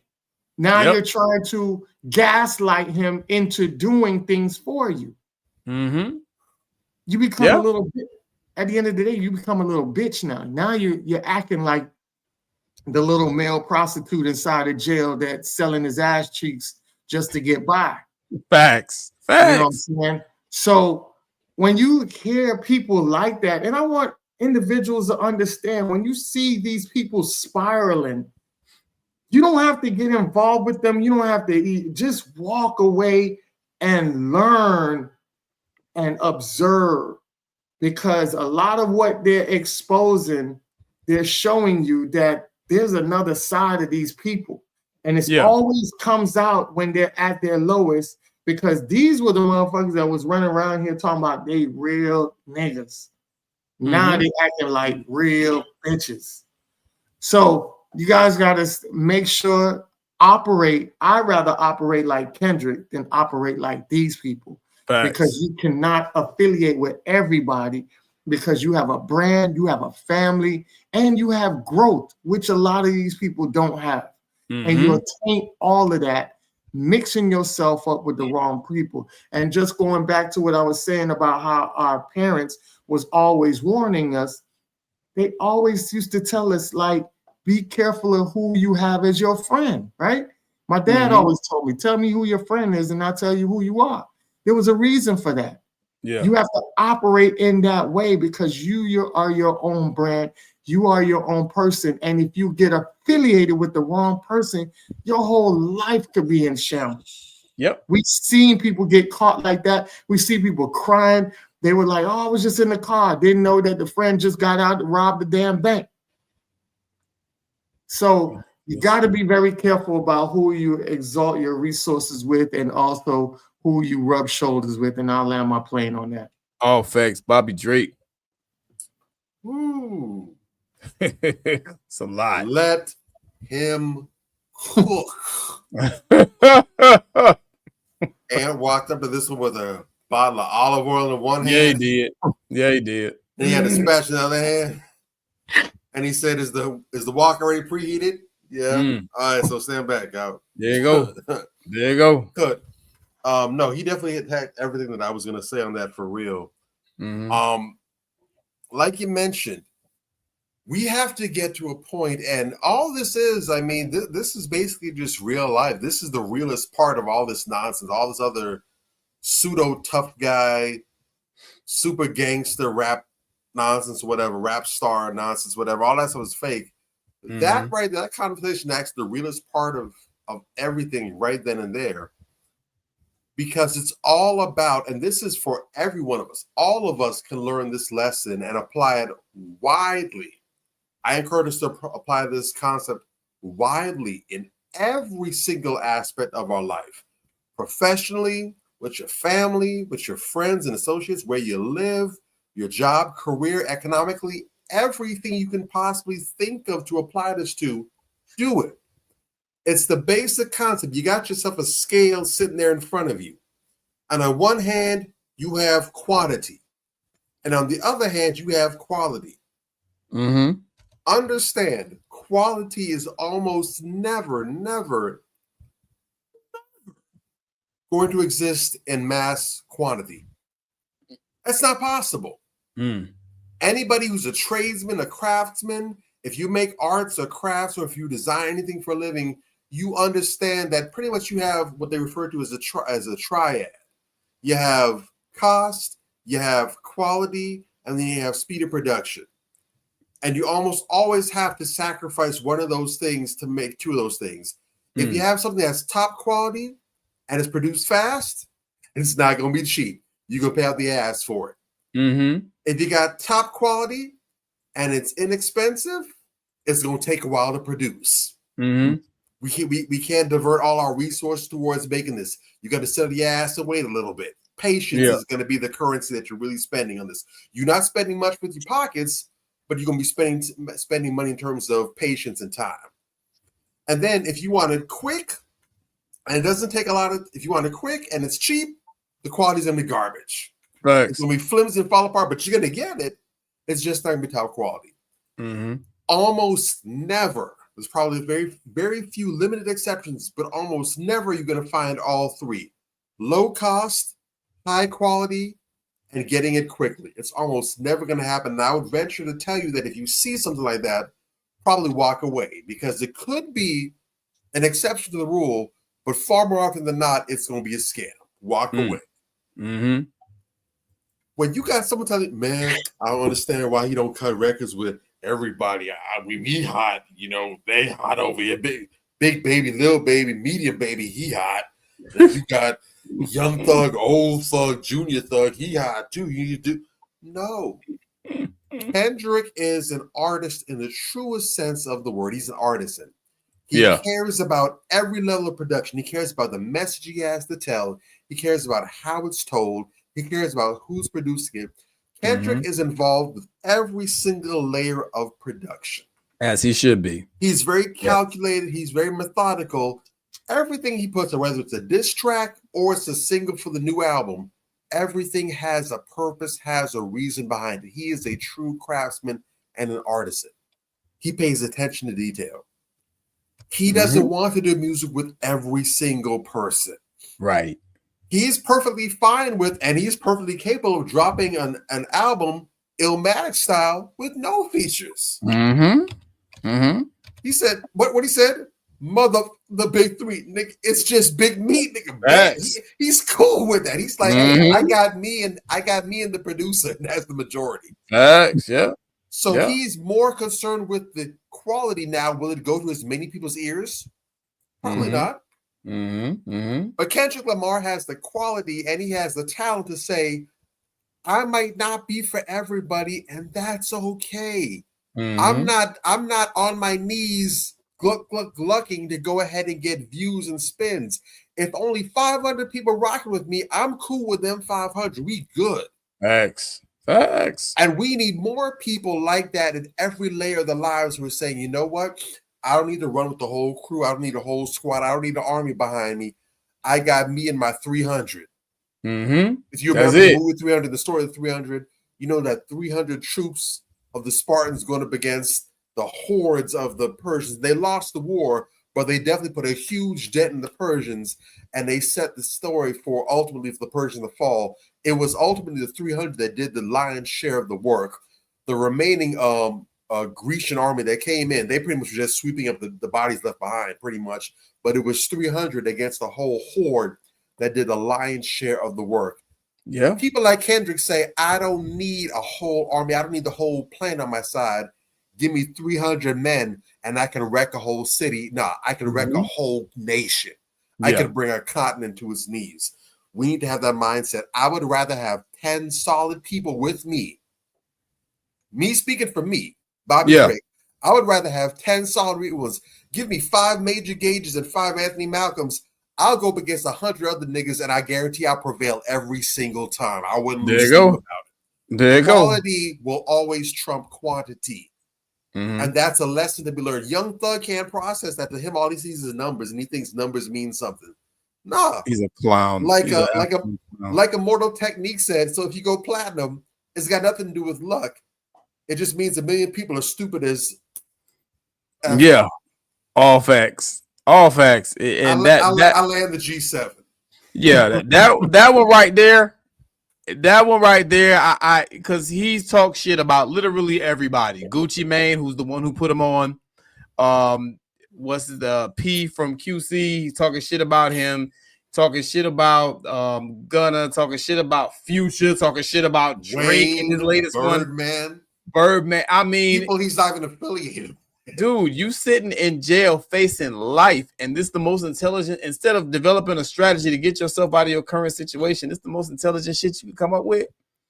What a fucking clown! Like, dude, I'm in a way, I'm very glad that he came out with this because some of the shit he said was real. Like the shit he said about Drake was real. How the fuck this man, mama, Metro Boomin mom, just passed, and the next day you asking him about a song? that was real. You know what I'm saying? And not just that, but when the man basically didn't respond or basically said, "Hey, I'm going through something personal right now. I lost my mom, whatever." Yeah. Satai basically said, "I don't give a damn about that." Basically, you hit me up and asked me to call him. Like, I'm gonna pressure this man. This man mama just died and she was murdered. She didn't even die naturally. She was murdered. And this is so that it actually showed us the character of some of these bitch ass niggas. You know what I'm saying? Metro Boomin also should be, I wouldn't say he should win it, but he should have to be nominated for Nobel Peace Prize. Yeah. You say something like that to somebody in that moment. Facts. I can't understand any reason why he shouldn't, why he wouldn't send people against you. It's crazy. It's crazy. Drake should have been the next body. That's a blessing. You lucky. That shit was wild, bro. And even the shit he said about Future, you know, because you know we made the comment. I think Anthony was talking earlier about just the kind of person this is, and you know the fact that he doesn't really have a soul. You know what I'm saying? He's one of these people who's very regressive. But even Young Thug was calling out Future. How he got all these groupies and he's nutting in all these groupies, and you know the nigga don't think, you know, he don't learn, you know, I'm like, whoa. Again, some of the shit he said was real. He said some real shit. And then, you know, they was throwing a Free Thug concert and he gave him some kind of cockamamie ass excuse why he ain't want to perform at it or whatever. And he was calling Future out for that. And I'm like, well, that's kind of some real shit. Broken clock moment. He's still a broken clock. Right twice a day though. But there is some value in some of the shit. As broken as this person is, there's some value in some of the things that he was saying. And I didn't want that to get lost on people, because when you hear people do their breakdowns, it's always some bullshit. You know what I'm saying? Like, so if that ain't no code of the street, nigga, fuck the code of the street. You niggas are corny as fuck these days. You know what I'm saying? Y'all not the same street niggas. Y'all, today's street niggas are not yesterday's street niggas. You are not your ancestors. So I don't even respect y'all niggas. You understand what I'm saying? Like the ancestors who used to put it down for the community, you niggas is hoes. So no, fuck that. But anyway, I was gonna say real quick that you gotta watch that type of behavior, because what it is, sometimes the dominant society will set you up to do that. And what they would do is, because Young Thug had a lot of backing with his money and his land and all that other stuff. Yeah. And they would sit back and they'll let you talk shit about black society. Mm-hmm. So now white society, you can't go on that side. Then you talk shit about black society and you isolate yourself to I'm where glad you brought that up. Destroy you like that. They did that to Bill Cosby. They do it to so many other people. And if you look at all the weapons they use, from Stacey Dashes and all these people that they use, once they got you talking shit greasy about black people, they get rid of you. You can't go to either side no more. So be very wary about stuff like that. I'm glad you brought that up, because yes, Anthony, you are correct. That's the first thing that made me dislike this nigga. I'm like, I don't want to hear nothing this nigga got to say. I don't care about his music. They interviewed him at the red carpet at one of these events, and they asked him about, you know, how they felt about the movement, you know, since Mike Brown was killed, and you know, and I think Alton Sterling had been murdered not too long before, and they were murdering all these black people, and black people were protesting and turning up. And this whole ass nigga said, man, I don't care about none of that. You know, we out here getting money, man. We get money, getting paper, getting diamonds, floss, and ice. You know what I'm saying? That's a politician job. I don't care about that shit. You whole ass nigga. That just let me know the nigga was a coon. So yeah, that's exactly what they do. They allow you to say all this bullshit about black people, talk down on your own people, and then it come full circle when your ass is in trouble and your people like, yeah, fuck that nigga. I remember that shit he said, and that's where he is. So yeah, trust and believe he'll be back in jail. You know what I'm saying? It definitely looked like it. You know, he likes to flex and brag about how he beats all his cases because he's a Mason, but I mean, you probably had your case beat, and now you went like a dumbass and violated the terms of your probation.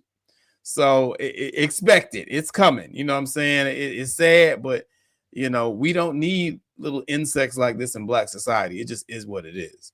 All right, let's move on to my favorite segment.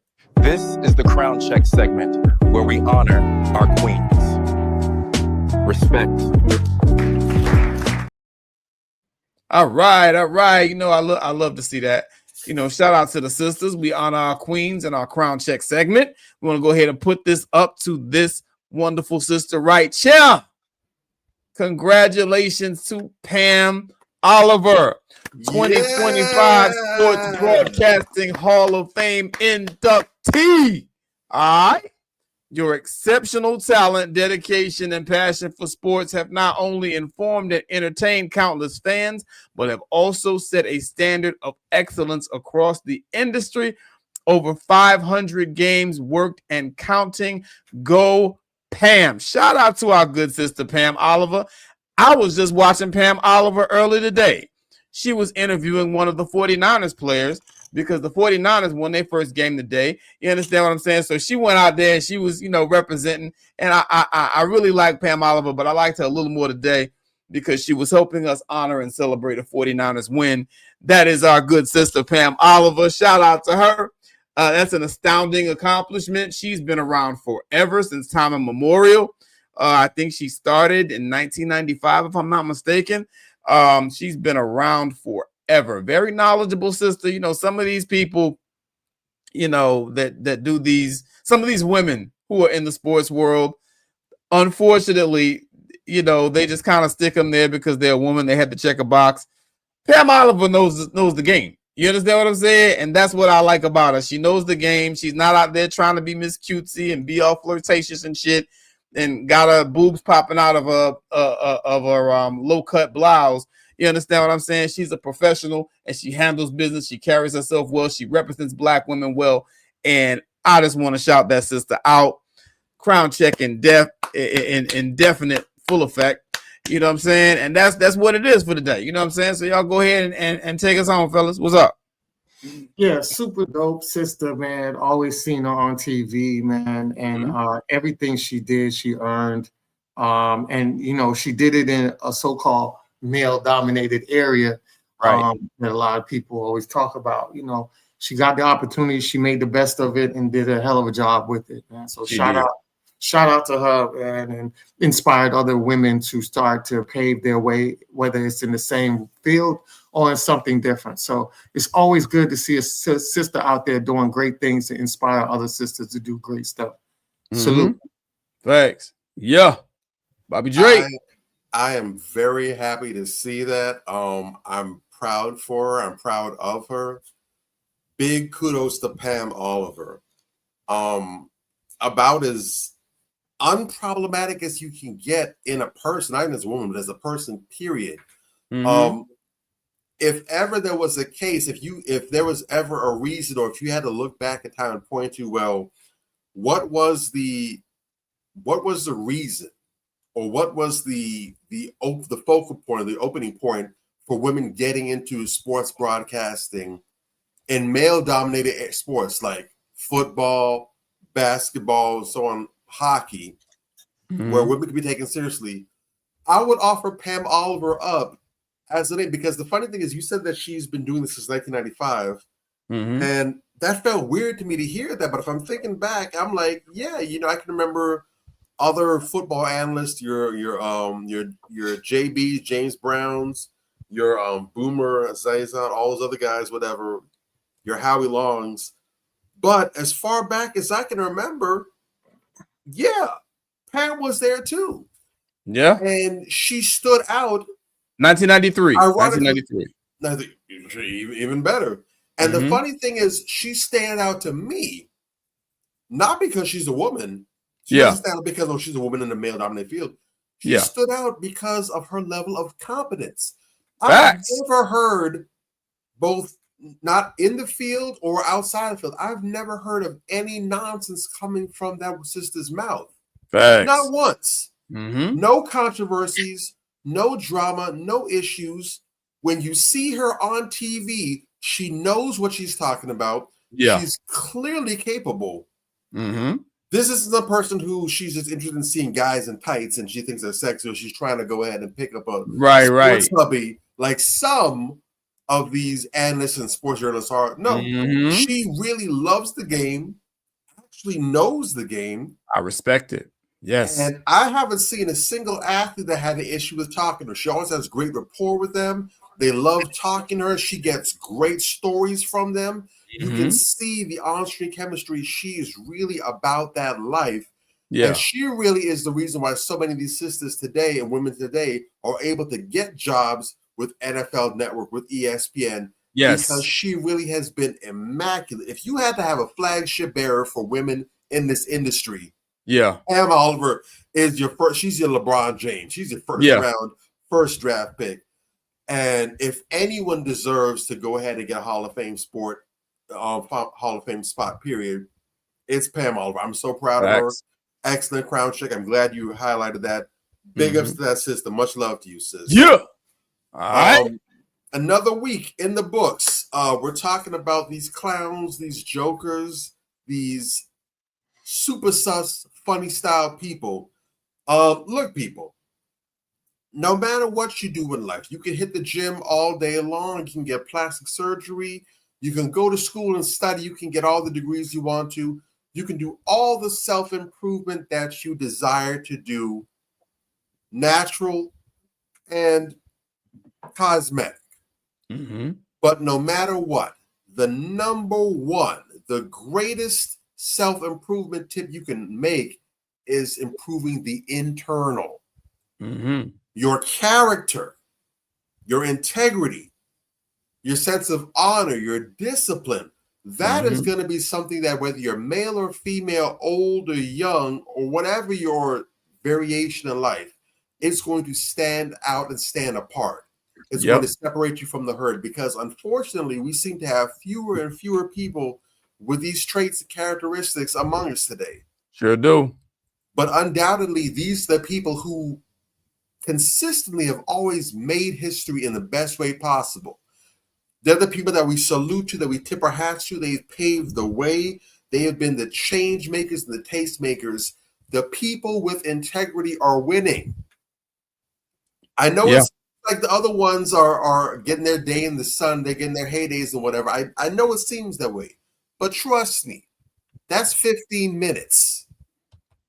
I'm not the biggest fan of the brother, but I'm going to have to quote him right here. Jay-Z said, when you hot, I'm hot. And when your feet cold, mine is sizzling.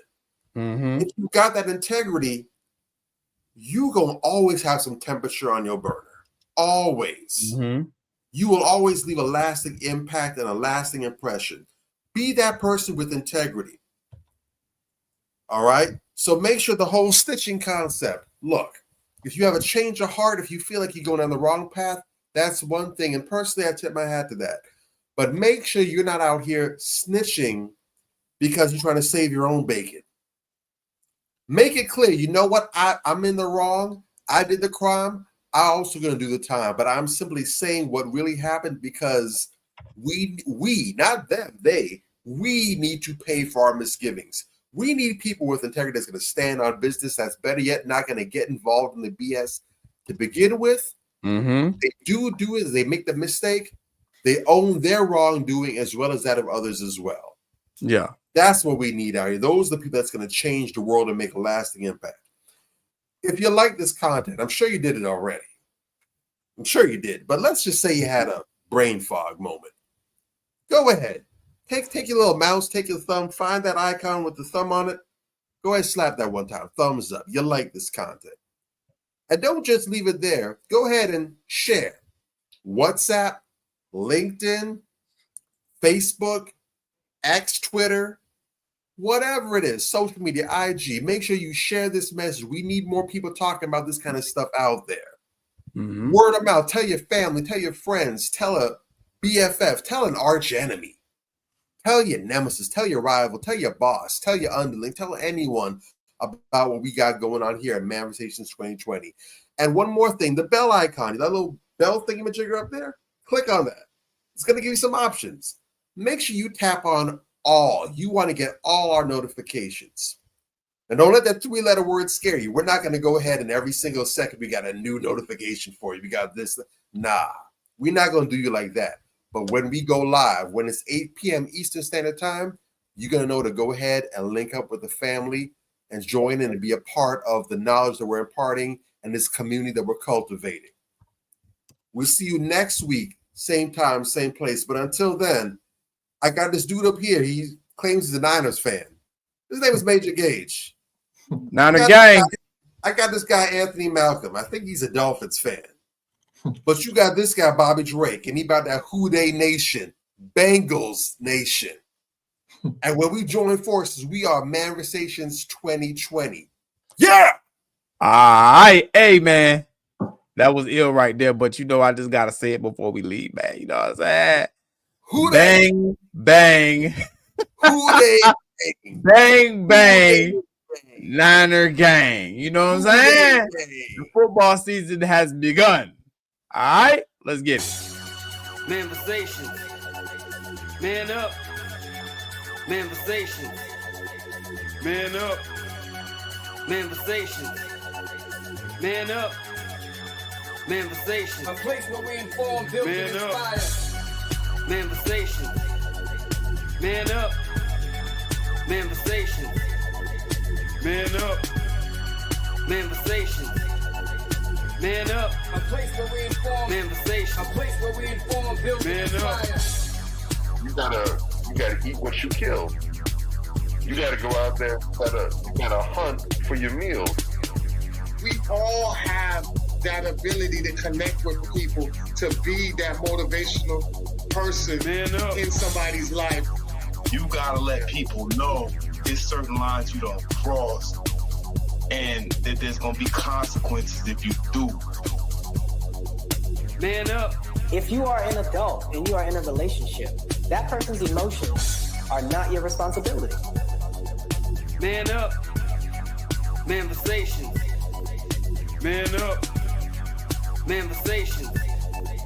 Man up.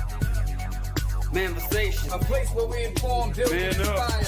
The devil, during slavery, destroyed the masculinity or manhood of the so-called Negro. No man. No man. Right now you got to be trained all over again to be a man. When someone is obligated to do something, it is binding upon them to do it. And failure to do it causes reaction. Man up. Position make you rich. I don't have that type of richness. My richness is life forever.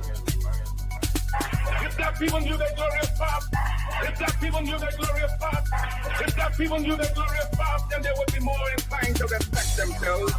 I'm not saying I'm going to rule the world or I'm going to change the world, but I guarantee that I will spark the brain that will change the world. And that's our job, is to spark somebody else watching us. A place where we inform, build, and inspire. Manversations. Man up. Manversations. Man up.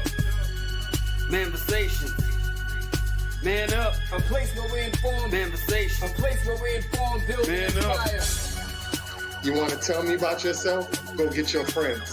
I'll tell you who you are based on who your friends are. Don't just live and die. That's an ugly existence. Make your life matter. Make your life count. Live a life where people can actually mourn you for the things you left behind, not just because you were around and existed. We need strong black nuclear family. Yes. Yes. That's what it is. Mother, father, son, daughter, all in the same house with a focus on the family unit as a whole. We had Tulsa, Atlanta, New Jersey, Detroit. We had Rosewood. We had Black Wall Streets all over. The Republicans aren't for us, but the Democrats aren't for us either. And we should have no alliance to any political party. We only have alliance to what is in our own best interest. A place where we inform, build, and inspire. Manversations. Man up. Manversations. Man up. Manversations. Man up. A place where we inform. Manversations. A place where we inform, build, and inspire.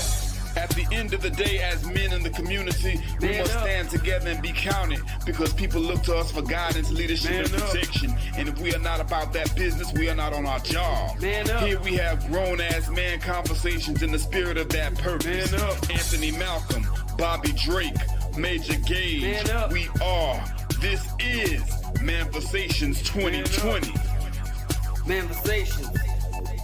Man up. Manifestations. A place where we inform, build, and Man up. inspire.